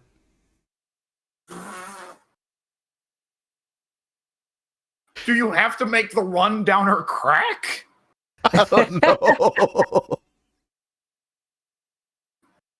So anyways, the real problem with trying to send anybody to stiff the shit out of Logan Paul, putting aside all fantasy, the real problem is that Logan Paul is like a pretty legit actual fucking boxer and all that shit. So if you send anybody out to try and shoot on Paul, there's an equal chance that Paul just beats him to death and then says, fuck you, I quit. That's still preferable than employing him anymore. Well, in that case, who do we have to sacrifice?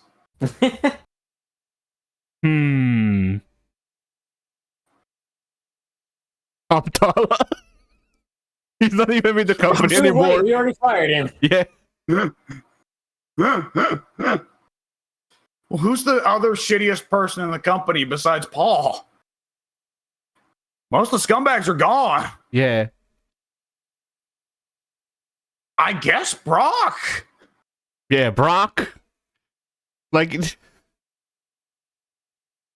feel like this is the thing where like I was gonna suggest Woods, just because he's as annoying as Paul can be, but at the same time, like Woods, I don't have any like actual genuine personal reasons to dislike Woods. I just don't like his wrestling work. Fuck Paul. Yeah. Like, Wait, Paul Heyman. no. then he can't pay out. Tommy Dreamer in the front row going, yeah. No, Tommy Dreamer jumps the barricade to stop Paul because that's his work. That's his job. Which Paul? Logan. Tommy Dreamer gets in the ring. We've got our second ever wrestling double homicide suicide. Live on air on WrestleMania. Finish his story. Oh boy. Okay, I guess we need to talk about the actual match. So, yeah, that match went about as it should have. Owens and Orton just beat the piss out of Logan Paul for 5 straight minutes. And then I loved the spot where they actually broke up was they both go for the pin at the same time and both stop like, hey, oh. And Orton being Orton immediately goes for the RKO. And I love that Kev doesn't even respond by stunnering him or anything. Kev pushes him off and it just looks like a simultaneous mix of disappointment in Orton, but also Owens looked like disappointed in himself. Like, yeah. I don't know why I wasn't prepared for that.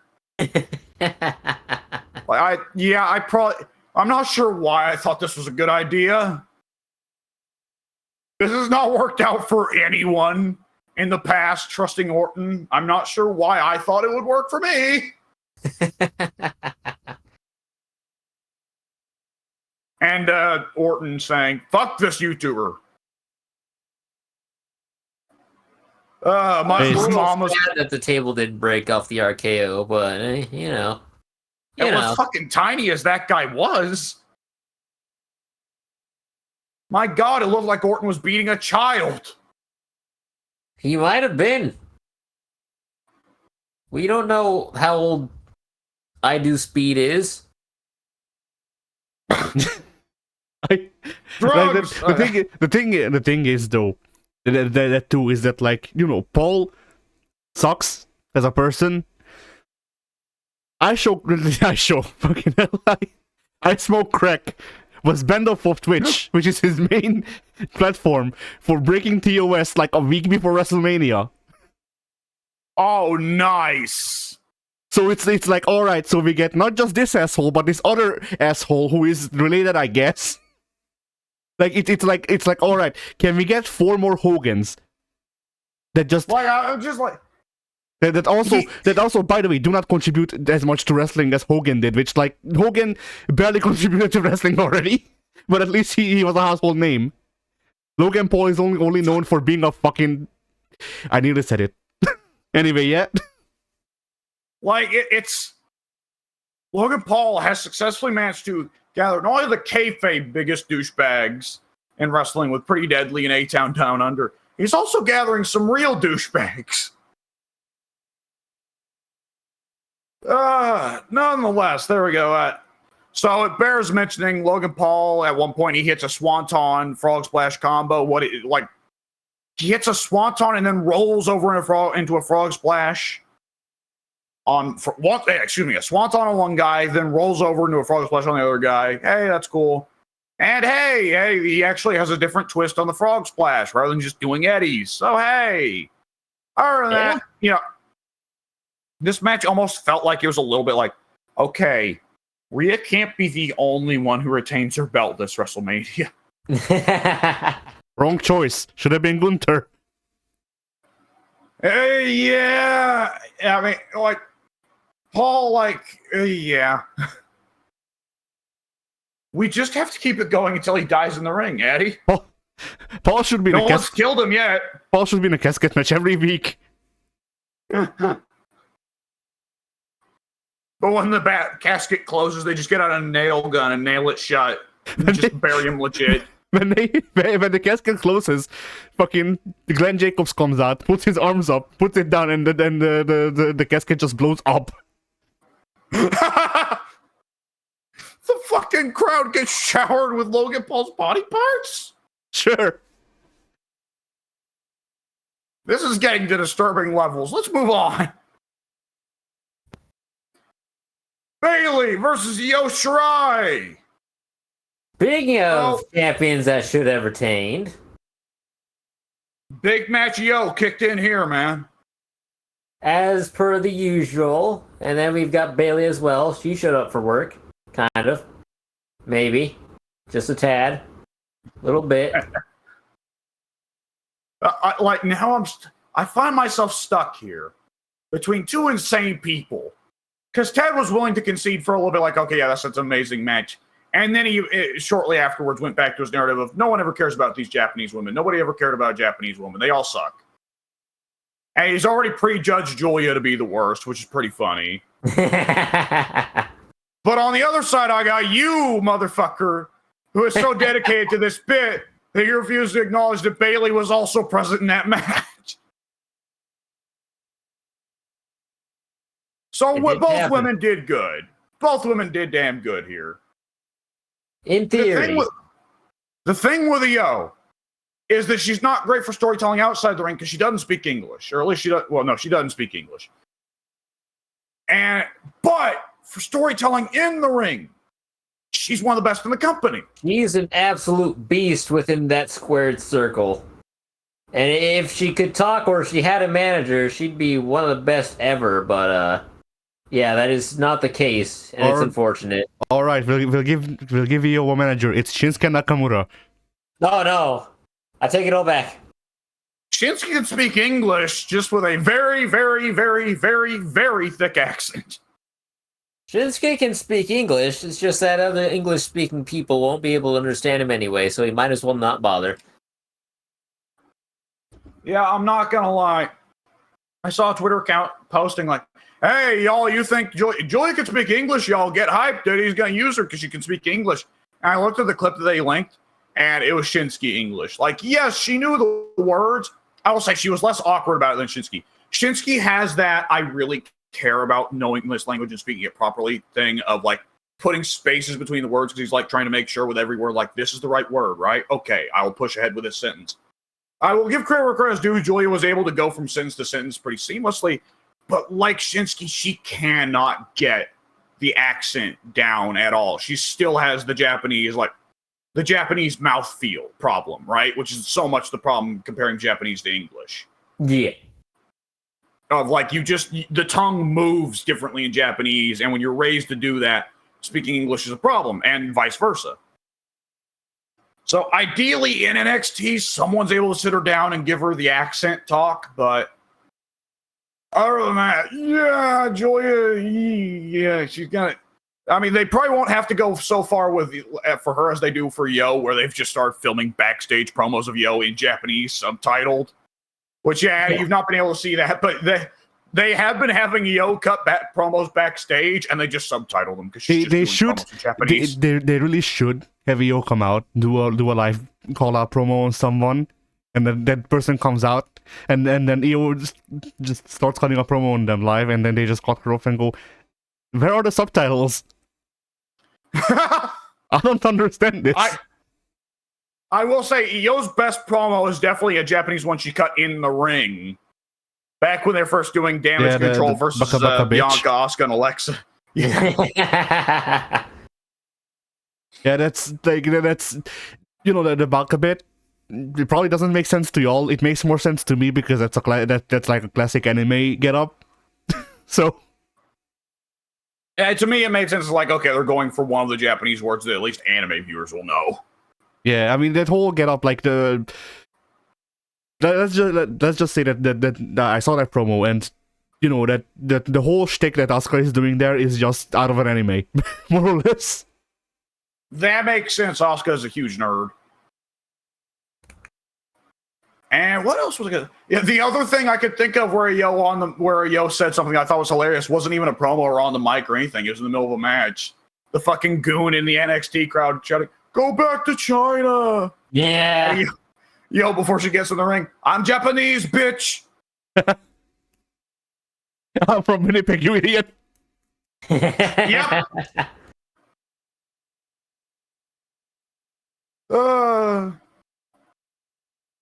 All right, but yeah, this match was fucking killer. No notes. Yes. I was a big fan of this match. Wrong person won it. Didn't deserve it. Shouldn't have even won the Rumble, but it happened. It's over with. Hunter's happy to finally have a women's champion who can do press and speak English at it. Unlike me, who is struggling with English, even though I'm a native Florida speaker. But once we get a women's intercontinental belt or something of that sort, Io is going to take it. She will reign for the next 10 years. It's going to be Roman Reigns levels here. I want... Is Bailey the new women's champ? Yes. Okay, Bailey should start cutting promos in broken Japanese. So the part of the gimmick with her turning on Damage Control or Damage Control turning on her is Bailey picking up a bit of Japanese. Yeah. Because she heard them gossiping about her, and that's when she said, they're saying, like, all right, let's all gang up on Bailey in Japanese. And then Bailey cuts them off and says, hey, guys, I picked up a little bit Japanese down the years. I know the words for let's kick Bailey's ass. Come on, guys. I know specifically that one sentence. I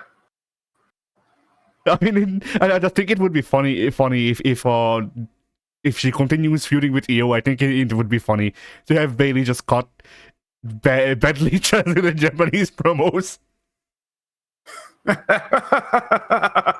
then eventually, like once the feud gets going again, then the promos just become Japanglish. Like it's like 25-75 or 50-50 Japanglish. From both sides. So I suppose it is worth noting that very close to the end of Kenny Omega's New Japan run, in one of his very final promos, if not his very last promo, he did get on the mic and say, oh, by the way, I've been able to speak Japanese this entire time, and then just cuts the rest of the promo in perfect, flawless Japanese. Yeah. I just decided to speak my entire run English just to fuck with y'all. So, by the way, is this the first WrestleMania where the two top contenders for best match of the weekend are both women's matches? Probably. I mean, shit. Yeah, last year the best match was easily Rhea and Charlotte, and then Rhea comes back this year and says, hey, I'm gonna do it again. But the fucking goofy doodle, watch, I'll do it again. I'll fucking do it again. I can't wait for next year. But this might be the first WrestleMania, at least to my immediate recollection, where I think both matches from the different nights, both of the best matches were contested between two women. Yeah. And WrestleMania 41, pretty well, we can already figure the booking is going to be. Like, to me, it seems the WrestleMania 41, the ideal is going to be like, I don't know, night 1, Rhea versus Bianca, night 2, Charlotte versus Cargill, right? Right. I want to get. I don't know how realistic it is, but I'm low-key hoping that one of these days Triple H will actually start the Asuka belt, the fucking Baszler feud.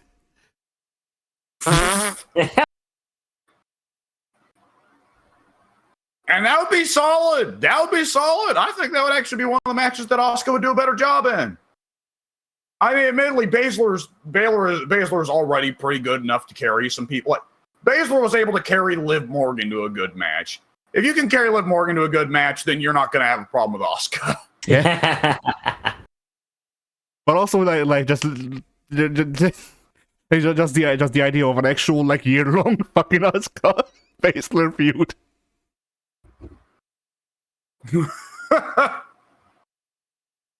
Baszler worked Japan for a little bit. She was in Stardom, which is pretty crazy because Stardom is known for hiring their women on the basis of appearance. That is true. So, nonetheless, yeah, I gotta say, looking at that match, like the reason Io got a run with the belt at all is very blatantly because she killed it so hard in Puerto Rico. Yeah. And I gotta wonder, like, I don't see Io getting a title run too soon. She's probably gonna cool off for a while, but I get the feeling for her to put on that crazy match. Like, Hunter's probably thinking, like, yeah, the belt's gonna go back on you in like a year. I think it really depends because NXT is already implementing a women's mid-card championship. So if the main shows follow suit, I think Oscar, pardon me. I think Io is going to spend plenty of time in the mid-card with a championship if they give the mid-card a championship. If not, I think it's going to be a while until they give the belt back to Io. I think they'll have plenty of reliance upon her to put on great matches. I don't think they're going to be so quick to reward her for putting on the good matches, though. Yeah, that is. Yeah, that's a good question. Because Io might be. She might be better just for the role of putting people over, making people look good. Yep. Just because she can't speak English. Yep. As for the mid-card, I mean, you know me, my philosophy is that it's fine to have 2 or 3 mid-card belts, but the top there needs to be 1 belt. So I'm always of the philosophy like, well, if they're going to introduce a women's intercontinental belt, they should merge the big gold and the WWE belt first. And you're stupid for that, but I'll let you continue. But the primary issue with that, really, beyond the fact that I'm stupid, is that Fox will throw a fucking pissy fit if they don't get their belts. Right. So, But nonetheless, yes, good fucking match. And Bayley has ideally, hopefully, finally dropped her annoying, ding dong idiot whatever gimmick, which I will be glad that's gone. Ding dong idiot. That's just pretty well been her gimmick this entire run. Yeah. She says ding dong and idiot and whatever. Yeah. Almost like she hasn't done anything over the past 5 years to really. What's the word I'm looking for? It's not earn. Pardon my verbiage here. I'm running off of like 3 hours of sleep and an 8-hour shift at work. Pardon me. But in my opinion, Bayley has not put forth any like legit. I don't want to knock her as a professional because I'm not a wrestler. Bayley I don't live my life on the road. But there are. Let me say it this way: there are several points in history throughout the past couple of years where you can point at Io and say, yes, this is where she earned her shot to be in the main event. This is where she earned her place as a champion. And then you point to Bayley and you say, this is what she was doing last year. And let's fast forward. She's doing that same thing 6 months later. Okay, fast forward. She's doing the same. Okay, she's doing the same song and dance over and over again. But now we're supposed to believe that. I guess because WrestleMania season has rolled around and she's not done anything worthwhile at WrestleMania, we're inclined to believe that. Oh yeah, she deserves her flowers at this event because she hasn't gotten them ever. But why? Why is that a thing? In my opinion, she hasn't put forth the effort to deserve to be put in that spot. Like, there are plenty of others out there who probably have done and have evolved a lot more than she has. And what are they doing this WrestleMania weekend? Sitting in catering alongside Tiffany Stratton, Nia Jax, Albert Fryer, the other one. Like, so many people. But you know what? Bayley hasn't done anything worthwhile at WrestleMania, so let's give her a moment. It doesn't make sense to my brain, but it is what it is. See, the problem here is that Bayley was supposed to have a gimmick change, but real life got in the way because she was supposed to debut her new gimmick, Brayley, at WrestleMania, but... Oh, shut up. So anyways... I will not have it. I will not stand for that. I'm sitting down right now.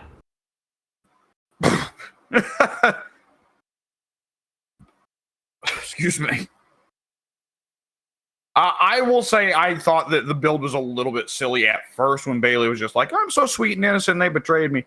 I think that they did turn it around pretty well when they had Bianca outright going, no, you are not fucking innocent. Fuck off with that shit. And they had to turn the narrative to, okay, Bayley's not innocent, but damage control has spiraled out of her control. Okay, sure. But no matter what, this was a feud between two women who the entirety of what gets them over is between the ropes. Yeah.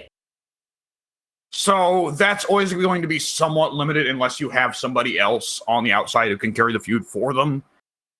And that someone in this case was Dakota. And Dakota's not a bad promo, but she ain't a good one neither. She was there. She said things. She cut a promo English, with that, which is like head and shoulders above what anyone else was able to do. well, and her promos aren't super fake, but nor do they get the story over. Sadly, her promo scale of 3 couldn't cut it. They didn't raise the population of damage control. So yeah. And then the last match of the night, the one that everyone is talking about, for better or for worse. Cody Rhodes versus the Reigns of Roman. Match ruled. It was great. It happened. I was there. I watched it.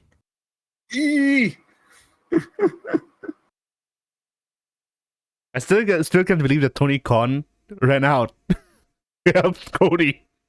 Man, when Kurt Angle drove the milk truck out there, I was about to lose my mind. You know, I couldn't believe that I don't know how they rigged it so that Solo Sikoa suplexed the milk truck. It was impressive. So I'm going to mention it because it's what comes first. So the pre-match promo to hype up the match, show off the feud, like to show Cody's history, they have the whole, like, first he was dashing, then he was undashing, then he was Stardust, then he went to blaze his own trail. And they just show directly a picture of Cody with the Young Bucks. And then a picture of Cody why would they do that to the WrestleMania audience? They'll scare children. Have you seen the Young Bucks? Those are some hideous freaking monsters, yo. But here's the problem, Ping. They had to. I love that you feel so strongly about deal. I love that you feel so strongly about this. There's a little hang when you started the F, where it sounded like we were about to hear the first ever pink F-bomb. That's how ugly the Bucks are. Pink has to, for the first time in his life, declare them to be fucking ugly. See, Ping, the reason that the bunks were shown on screen is because they asked for whatchamacallit, residuals from the Usos.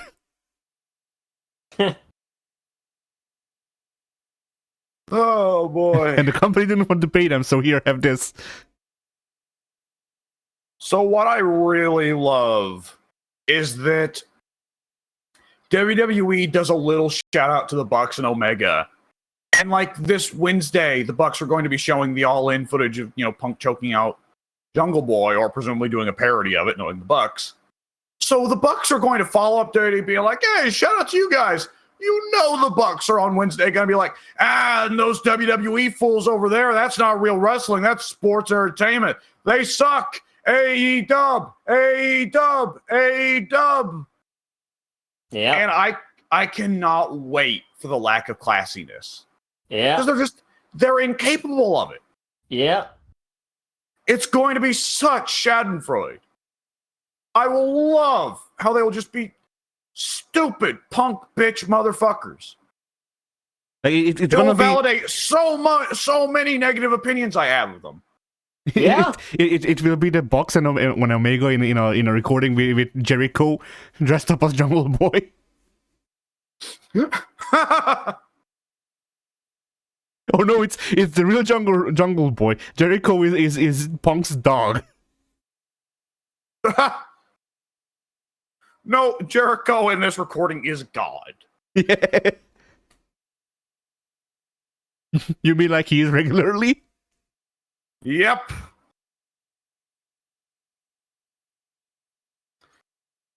All right. So, yeah, first 20 minutes of Cody and Roman is a regular straight match. Yeah, it was really weird. My mind was blown for the first half of it because it's like going into it, they were like, yeah, the bloodline rules. That was a big stipulation. That's what they fought for last night on Saturday. And then we get to the match, bloodline rules. Here's Cody, here's Roman. Where's everyone else? Nobody's there. You got Paul Heyman in the ring. He's not in the ring, but in Roman's corner. But he's not doing anything either. He's not doing anything yet. He's getting ready for this patented outside dive. He's charging up his special meter first. Yeah. But yeah, it was a very, very standard match for the first half of it, and it was weird because I was fully anticipating hijinks to hit the fan, like straight out of the gates, like last night or the night prior, anyway. And not really Roman's usual pattern either, because the usual pattern for a Roman match is, okay, Roman works it slow, he does a lot of working holds, he does a lot of cutting off the babyface comeback to give the anticipation of building up to the big, real babyface comeback, where the babyface will come so close to hitting their finisher or hit their finisher, but then, Solo Sikoa. Yeah. No, it was 50-50 competitive. And Solo was not just doing working holds. I mean, Solo wasn't Roman. Roman wasn't, granted this, we're not talking, 2018 Roman doing weird ass moves like the fucking teardrops and the fucking, I don't know, crucifix bomb, but, he busted out the guillotine and the cravat choke. When's the last time he busted out the cravat? It's been quite a while since that, yeah. So that was all cool. And then Cody nails the crossroads. Roman nails the crossroads first, which cracked me up. Yeah. And I love that Cody wants to put over his own finish. So he does the sell for the crossroads when Roman does it that he wishes other people did for him. Yeah, I was themselves as well, because the sell on that was sick. Yeah, like that was Roman. It was like, wait a second, let's just give that move to Roman. He hits it so much better. Yeah, it was the face plant sell for it. Yeah. I figured off of think of like the cell that the Cody wish he had. It would be the Van Damme. Yep. Because not the full headstand, but the face plant. Yes. I mean, close enough. I don't expect Cody or anyone that's not Van Damme to do the Van Damme cell completely. Yeah. Like I want to assume it was Cody's closest approximation, because yeah. I don't think most wrestlers are comfortable, perhaps capable, but not comfortable with just going fucking 180 degrees immediately. Yeah, they don't have the marijuana powers to avoid neck injuries. Yeah, that power is only reserved for Van Damme and Ronda Rousey that one time, I think. Yeah. Oh god, that fucking monstrosity of a botch. Nonetheless. So yeah.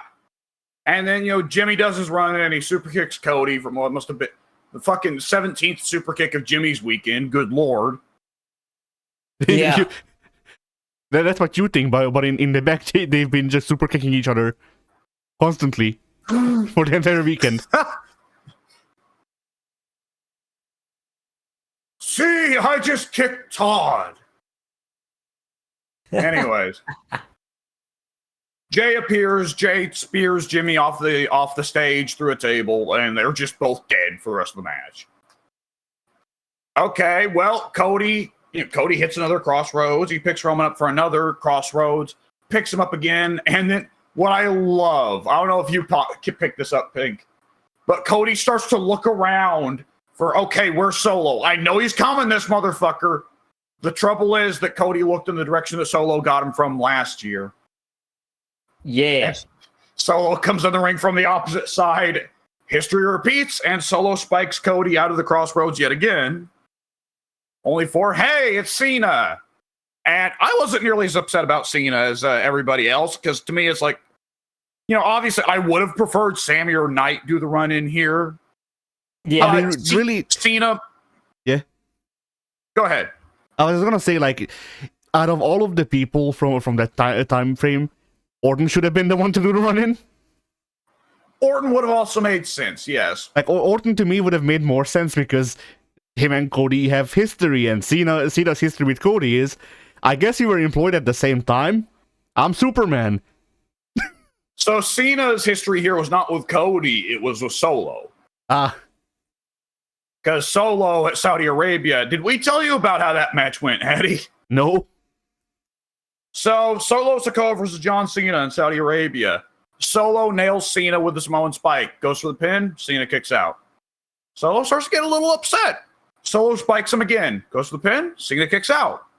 Solo says, all right, fuck you then. Spike. Picks him back up. Spike. Picks him back up. Spike. Goes to pick him back up. Cena can't even get on his feet again. So Solo lifts Cena into a seated position. Spike. Goes over. Lifts Cena's neck just slightly off the ground. Solo gets down on like his fucking knees. And just spike. Pins him. And at that point, like, I think the commentators more or less just say, like, fuck, Solo could pin him for fucking a 10 count here. Jesus. 1, 2, 3. Solo very wins. And Cena is just dead. So, yeah, Cena made the run in here specifically more so to get revenge on Solo than to help Cody. He put Solo through the American announcer's desk. Do you notice that they were merciful towards the Spanish announcer's desk this weekend, Pink?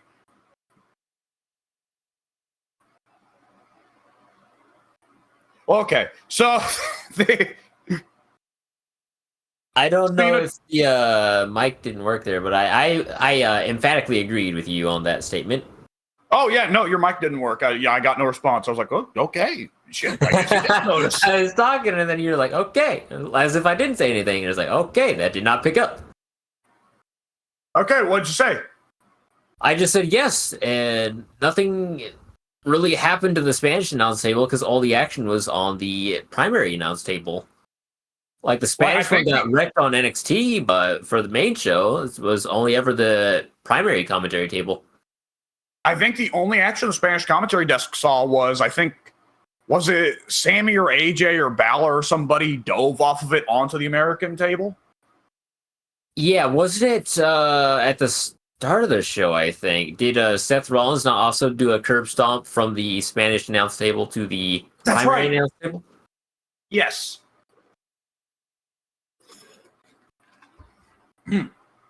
Yes, that is right. So, yeah. Cena puts Solo through the American table, then Rock's music hits. Cena, gotta love Cena's facial expression here. Cena looks like he's seen a ghost. Which I was talking with Mike last night about the match after it happened, and Mike said, well, you'd think Cena would have known Rock was going to come out there if he did that. But nonetheless, Cena goes to try and beat up Rock. Rock catches the fist. Rock bottoms him. And then here's what I fucking love. This was my laugh of the night. The Shield theme hits. Yeah. And there's a good good long while of Rock just standing in the ring with a chair looking around like, huh? And both of the other ex-members of the Shield come down. Seth Rollins and the Sandman. Yeah. So, Pank, did you also have the stupid brain lapse where when the Shield team hit, you were expecting for a second like, oh my god, Moxley! Dude, I so very much did. When the Shield team hit, I was like, oh my gosh, did we get Dean Ambrose back for one night only? What is going on? This is unheard of. It does kind of feel like Roman and Seth aren't allowed to retire until Mox comes back for one last Shield thing, doesn't it? Yeah. Joxley is too busy being part of the Black Cock Club. The what? The Blackpool Combat Club, but Addie's called it the Black Cock Club. I see. I thought Vince was the one who was interested in membership there. Nonetheless. So Seth takes about an hour to get out there, presumably because he was selling his leg. But Seth gets out there, not only in Shield gear coming into the crowd, Seth also got his hair re-dyed to have the old blonde streak. Did you notice that? Yes, I did. I was so surprised at at that. So hard. That not only did he get the Shield tackle gear on, which probably took a sweet time to, dress up for that after his match, and getting ready to run out for the match, which is stupid. But he also gets the hair dye done, which is just the icing on top. We can't half-ass this Shield reunion. See, that's the thing. Like that's He's the thing. going That's all in. That's the thing. Like Seth Rollins, after his defeat by Drew, he didn't just get the outfit out and get his hair dyed. He went into Matt Hardy's Lake of Reincarnation or whatever the fuck, so that he can actually wrestle tonight. So but the pop of the laugh of the night was Seth slides into the ring. Rock doesn't even get a moment to acknowledge Seth's presence because Roman, who was outside the ring at that point and seemingly dead, selling, Roman slides and like greased fucking lightning. Roman slides into the ring. Superman punches Seth, slides back out of the ring. Yeah. It looked like Rock called Roman in as a fucking Marvel vs. Capcom assist. Boy. That's and he does this true. Because, with all the anticipation, because there's like a solid 10-15 seconds of the Shield theme playing, and no Seth Rollins in the ring because we're not sure where he's coming from. And I could swear, it's all kind of a blur to me, but I could swear that you actually see Roman dive in for the spear before you even see Rollins in camera frame. Like, yeah, it was so instant. Like, it was. So it's been said before that one of the easiest ways to do comedy, one of the best ways to do comedy in visual media, is to have something enter the frame or exit the frame. Roman accomplished both in one smooth motion.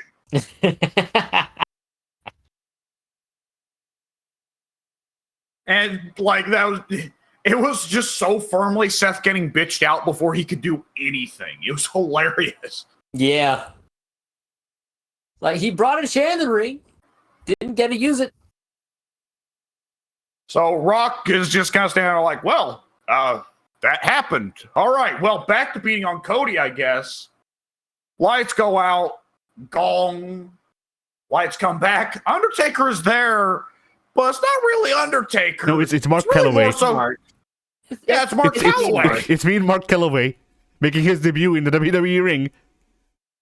Like, he's in a sweatshirt, sweatpants, and a fucking beanie. Yeah, and like, that is not Undertaker. That is Mark Calloway. Yeah, and he just stopped by while he was doing his podcast. Yeah, and his sweatshirt says, in quotation marks, "Fuck you, The Undertaker." Yeah, he stepped by for his podcast. We're lucky Taker felt ready to go in the ring. Otherwise, it would have had to been Michelle McCool. Yeah. Teddy Long. Fuck. Imagine Michelle McCool trying to hit The Rock with a Styles Clash. Imagine Michelle McCool hitting The Rock with the phenomenal forearm. New gimmick is just stealing AJ's moves. Fucking calf slicer. When her leg is like less than half the size of Rock's. Nonetheless. I also like the idea of gong, everything goes dark, and then they still do the same camera on Rock when the lights come back working, but it's fucking Teddy Long behind him. It's just very quietly, holla holla. Yeah. And then he tombstones Rock. So I gotta mention, Taker, he chokeslams Rock, and then it cuts to black again, gong, cuts back to light. It's not just that Taker was gone, Rock was also gone. So when that happened, exactly. He got dragged straight to hell. Like, I saw somebody on Twitter posting the old fucking clip of Family Guy when the Grim Reaper comes by and just snatches Joe in the fucking wheelchair and goes off with him. Like, it looked like it would have made it even more funny would just simply be if it's Gong, cut to black, Taker appears, and he puts his hand around Rock's throat, and then no chokeslam, it's just they cut to black, Gong, and they're gone, right? Yeah. I mean, that would have looked better too. Like, Rock just gets fucking abducted. Sadly, though, Rock was at ringside after the match, so no, it wasn't that Taker took Rock to hell. I will say, that would be so fucking funny. Like, obviously everyone here was like, yeah, that spot very clearly should have gone to Stone Cold if it wasn't going to go to a younger guy. Why is it Taker? Taker has no history with any of these men other than arguably Roman. But, my God, it would have been so funny if Taker was like, all right, it's time for us old people to get out of there. And he just swoops in and snatches Rock away into the night. Yeah. He doesn't teleport Rock to hell. He teleports Rock to a fucking senior elder care facility. He doesn't. No, he doesn't. He doesn't take Rock to hell. He takes him to somewhere worse, Florida. Florida.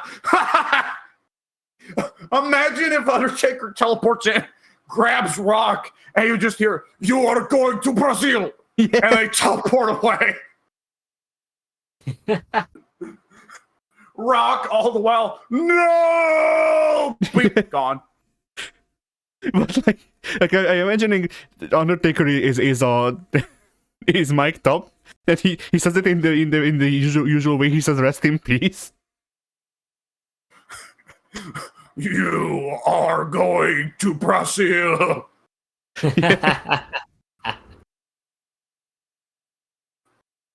The only problem with that is that then Rock would have actually had to fly out to Brazil to appear there. You're imagining in this scenario, Cody, Roman, and Seth are presumably all still there, seated in the ring, going like, "Holy shit!" Yeah.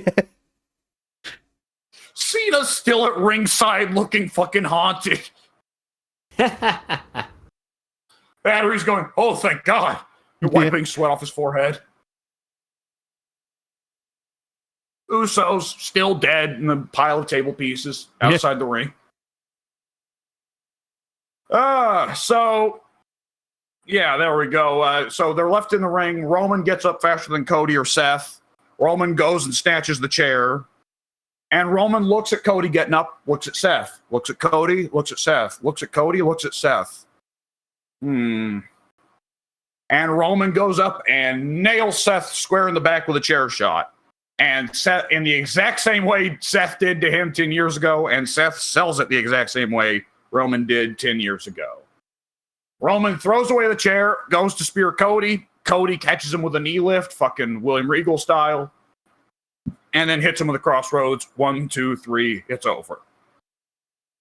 Roman made the wrong choice with the chair. He rather would have had revenge against Seth for betraying him 10 years ago than secure his victory, and Roman pays the price for his arrogance and loses the belt.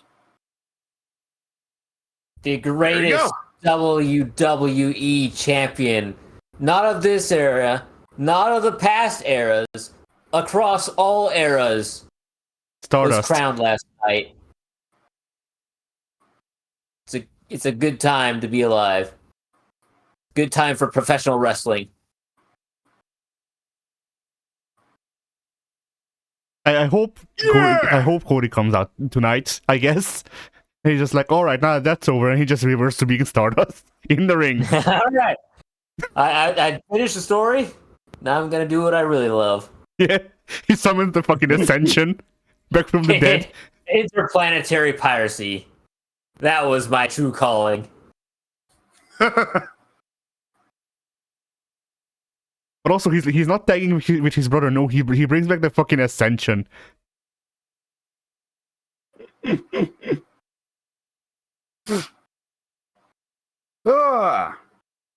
Really, the run-ins instead of reporting Stardust directly from 2K17, so he does still have the Cosmic Wasteland boots on.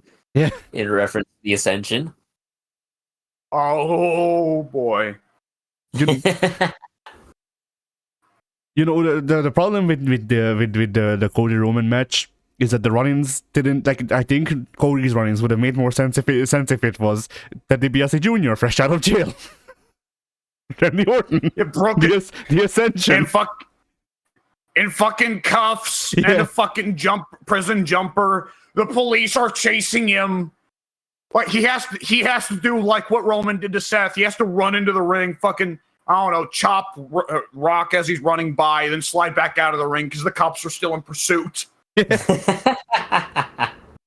The cops. Ted DiBiase Jr. shows up and starts doing Cody moves. Yeah. Not Cody as in Rhodes, Cody from Street Fighter. Yes. I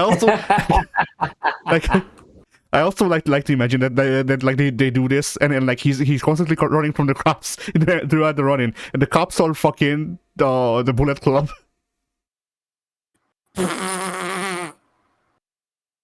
But the commentary doesn't acknowledge that it's obviously just Anderson and Gallows.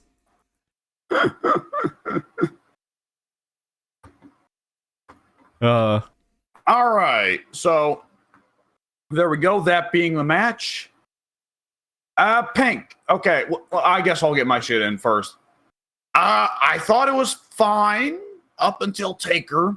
I thought Taker was wrong for the situation.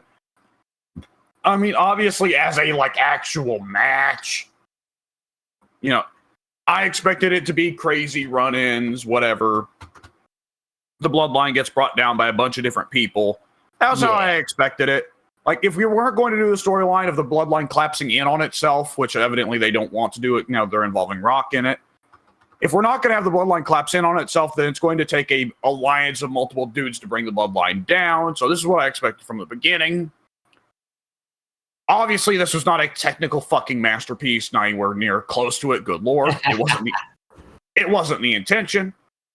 As multi-man interference clusterfuck matches go, like I said, like to me, the one that sticks out is Taker. Cena, I would prefer to be a younger guy, but Cena made sense. Taker, no. The only real logical reason he showed up at all is because it's like just maybe for him to be like trying to be the old guy who is telling Rock, leave the youngins alone, let them be themselves. You and I are old, let's stay out of this.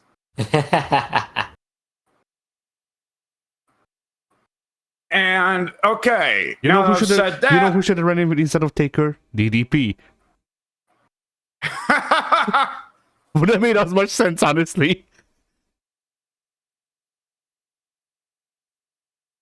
All right, so Pink, with the hyperbole and the gimmick out of the way, the hyperbole and the gimmick aside, what did you think of this?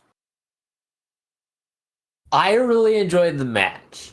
It obviously was not a technical masterpiece. To be quite frank, it was more technical and masterful than I was anticipating. Because, as I said earlier, I was expecting it to hit the fan like straight out of the gates. I was expecting a lot more run-ins. I was expecting a lot more interference. To be honest, I was quite surprised when Kevin Owens and Sami Zayn didn't run in during the match. I was expecting a lot of callbacks to last year. I was expecting a lot of the same spots from last year done a bit differently this time. But a lot of what I was expecting simply did not happen. So, I was not. I don't think anybody was honestly too keen on seeing Undertaker being like the final boss for the final boss of the faces. Of the faces. So I didn't necessarily hate it because in my mind there was a history there between he and Roman, and I explained it, kind of hyperbolically as I do in the Discord last night, where I was like, in my opinion, in my mind, in my headcanon, Undertaker was a guy to come in and take out The Rock because Roman took over the yard, quote unquote, and now Taker's looking back from the sidelines and saying, hey, I don't like the way you're running the yard. I'm going to take out this little piece right here, this piece of the puzzle that you've inserted, and I'm going to see if you can, do this on your own the way you're supposed to. If you can do it without The Rock, good on you. If you can't do it without The Rock, it's not your yard anymore, it's Cody's. And he couldn't do it without The Rock, so it's not his yard anymore, it's Cody's. Yeah, that's what Mike was saying last night. That's what he thought of it too. All right, good deal. Taker ran in to help Cody to get revenge for the streak. Because as we know, Roman broke the streak. No other guy beat the streak before him. Yeah. So... Bro, Taker did that because he wants his hat back. Yeah. That hat cost me a really fortune. Nice hat, Roman.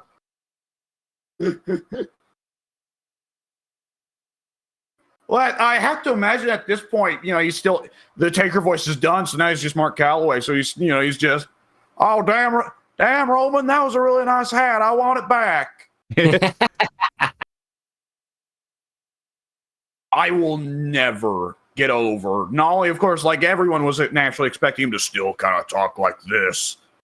But like, I'll never get over that. Not only does he not talk like that, not only does he have a thick Texas accent, but he's also actually got a relatively high-pitched kind of nasally voice.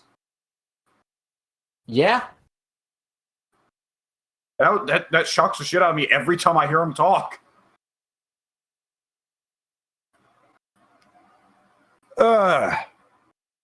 Nonetheless, how do you think WrestleMania 40 lands amongst the Manias, Pink? This is definitely amongst my favorites, to be sure. Yeah, this is the first WrestleMania without Vince's influence, and I could feel it. The only lowlights of WrestleMania weekend for me was the Uso match, which let's be honest, nobody going into the WrestleMania thought that was going to be a good match. We know the limitations of both those guys. There'd be more of an angle. That would have been nice, but yeah. To me, I knew the limitations of both those guys. I was surprised they let them go over 10 minutes. I thought it would have been 8 minutes at best. And it probably would have been better if it had been shorter on time. But yeah, Jimmy Uso, Jey Uso, not great single guys. Not even great tag guys. I like them, but they're not the stars you look at when you're saying, I want to see a great wrestling match at WrestleMania. I like the Usos better before they discovered the super kick. Right. Yeah. Yeah, that was a lot of super kicks in that match. Probably more super kicks in that match than there were the entire month of April, or whatever we're in right now. Yeah, so the Uso match, not great. Obviously not great. I wasn't expecting greatness. I did not receive greatness. That's fine. Night 2, what is a stinker on night 2? It's Bobby Lashley and the Street Profits against The Last Will and Karrion Kross. Which, look at that lineup. Look at the adjective. Look at the adjective. Testament. Karrion Kross and two big boys Look at the adjective authors. A street fight. And, I'm not a fan of Karrion Kross by any stretch of the imagination.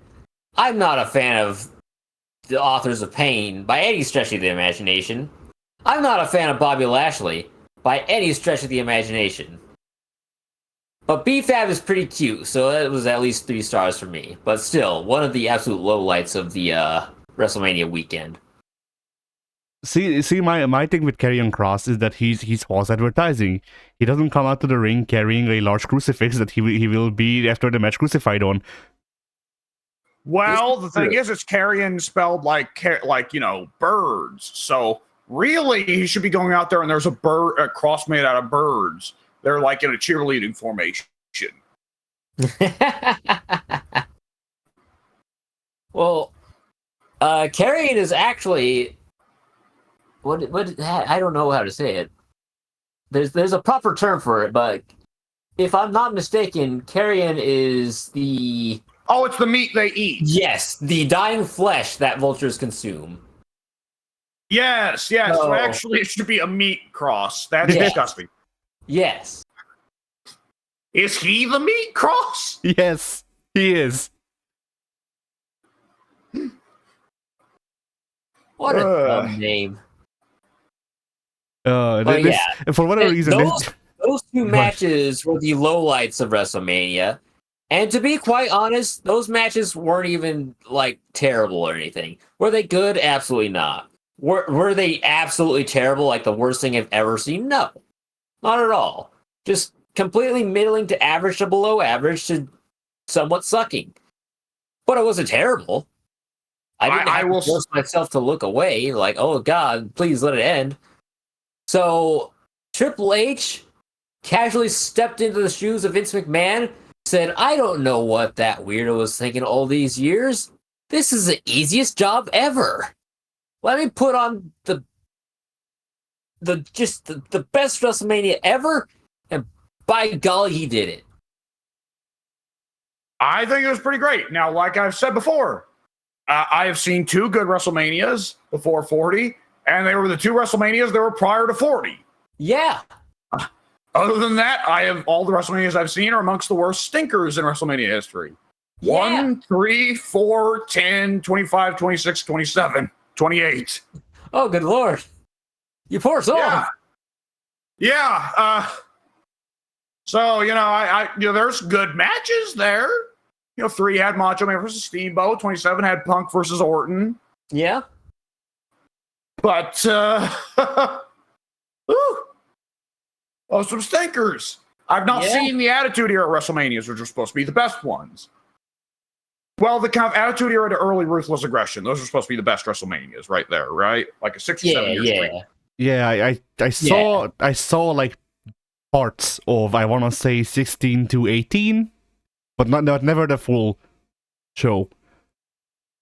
And I think it's mostly universally agreed upon that, if I'm not mistaken, 16 through 19 are supposed to be like the best WrestleManias ever.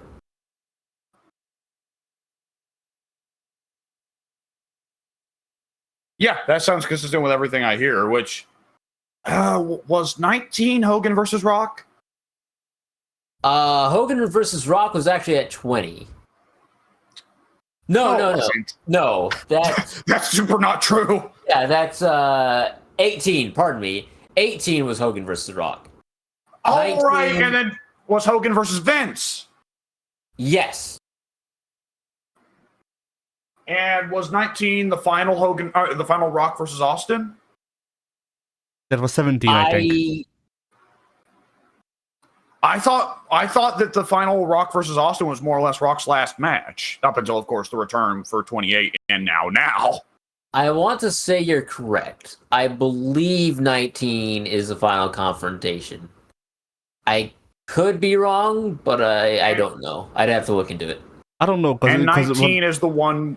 Yeah. 19 is the one where they come out dressed up as each other and do each other's finishes, right? Right. And Rock, of course, was into his Hollywood Rock years, which shout out for the fact, I do have to mention, as annoying as Rock can be nowadays, I do appreciate that he's using the Hollywood Rock theme again. Yeah, it's great. Just as an official acknowledgement of like, yeah, douchebag heel Rock is back. The only problem with the new version is that there's no blah blah. Yeah, you don't get the cool intro of the looking over the skyline as the very subtle music plays. He doesn't say "eat cookies" at the start anymore. Yeah. It's definitely one of those things of like, okay, we can't have Rock every single fucking time he does an entrance on Raw or SmackDown. Have the fucking shots of the LA skyline for a full unabated minute. At a point, Taker only got to have his entrance at WrestleMania, so. Because, God, we can't have him take up that much fucking TV time. But I do think, I appreciate, it's not just straight the Hollywood theme. Because it starts off like classic Rock, if you smell, blah, blah, blah. But then it suddenly kicks into the guitar to say, no. This is piece of shit Rock. Yeah. You ain't smelling. It's just is cooking. Yeah. The Rock doesn't say nothing. It's just is cooking. They don't think it be like it is, but it is cooking. Or excuse me, the way they say it in the Hollywood rock intro, is cooking. And I always thought that it kind of sounds like, for me, it always sounds, instead of is cookies, it always sounds like it's saying, is cocaine. Bon, bon, bon, bon, banana. That's actually like rock is whispering, because that's actually the recording or secret recording between him and Jim, where he's giving him coke. Here's cocaine. Like I don't know if you guys have ever heard the version of Chop Suey that's on like Spotify and I think on the album itself, but they left it in because they thought it was neat. But the Chop Suey was originally supposed to be named Suicide. Yeah, the song was supposed to be named Suicide. Yeah, they started saying we're rolling Suicide. Yeah, you can hear the producers saying, "All right, we're rolling Suicide," and they left it in because they liked it. But of course, they had to cut that out and also rename the song to Chop Suey because having a song named Suicide. Not too radio friendly, it turns out. Oh. Yeah, something that TNA had to find out themselves. You fucking morons. Who thought that was a good idea? How? Well, Midway thought it was a good idea for the video game, but Midway didn't have to fucking bill the wrestler. Yeah, I mean the best part is I watched a video on Suicide recently. Had to ask. I watched a video on Suicide recently, and someone shared an experience of, around that time going to a TNA show and just seeing this group of like 10 to 15, somewhere around 7-year-old kids doing the gun to their head symbols and yelling suicide. Yeah. So and then T.J. Perkins was born.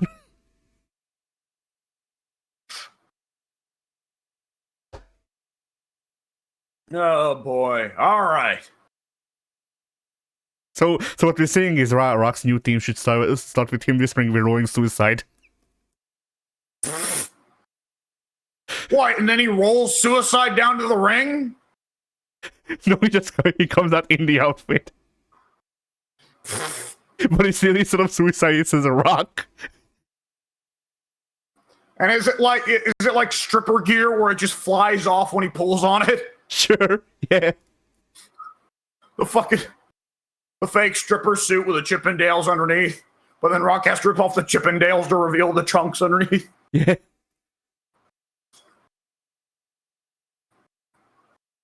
He pulls off the Suicide mask, but there's a Sting mask underneath, and he pulls that off, and it's the Rock. There you go. Yeah. No. He pulls off the Suicide mask, but he has Sting face paint on. He has to take out a solution to dab it off of his face.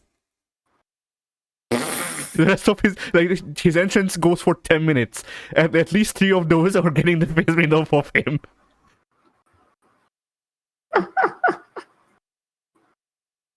He's doing it blind while looking into hard cam without breaking eye contact. So sometimes he leaves a spot or two.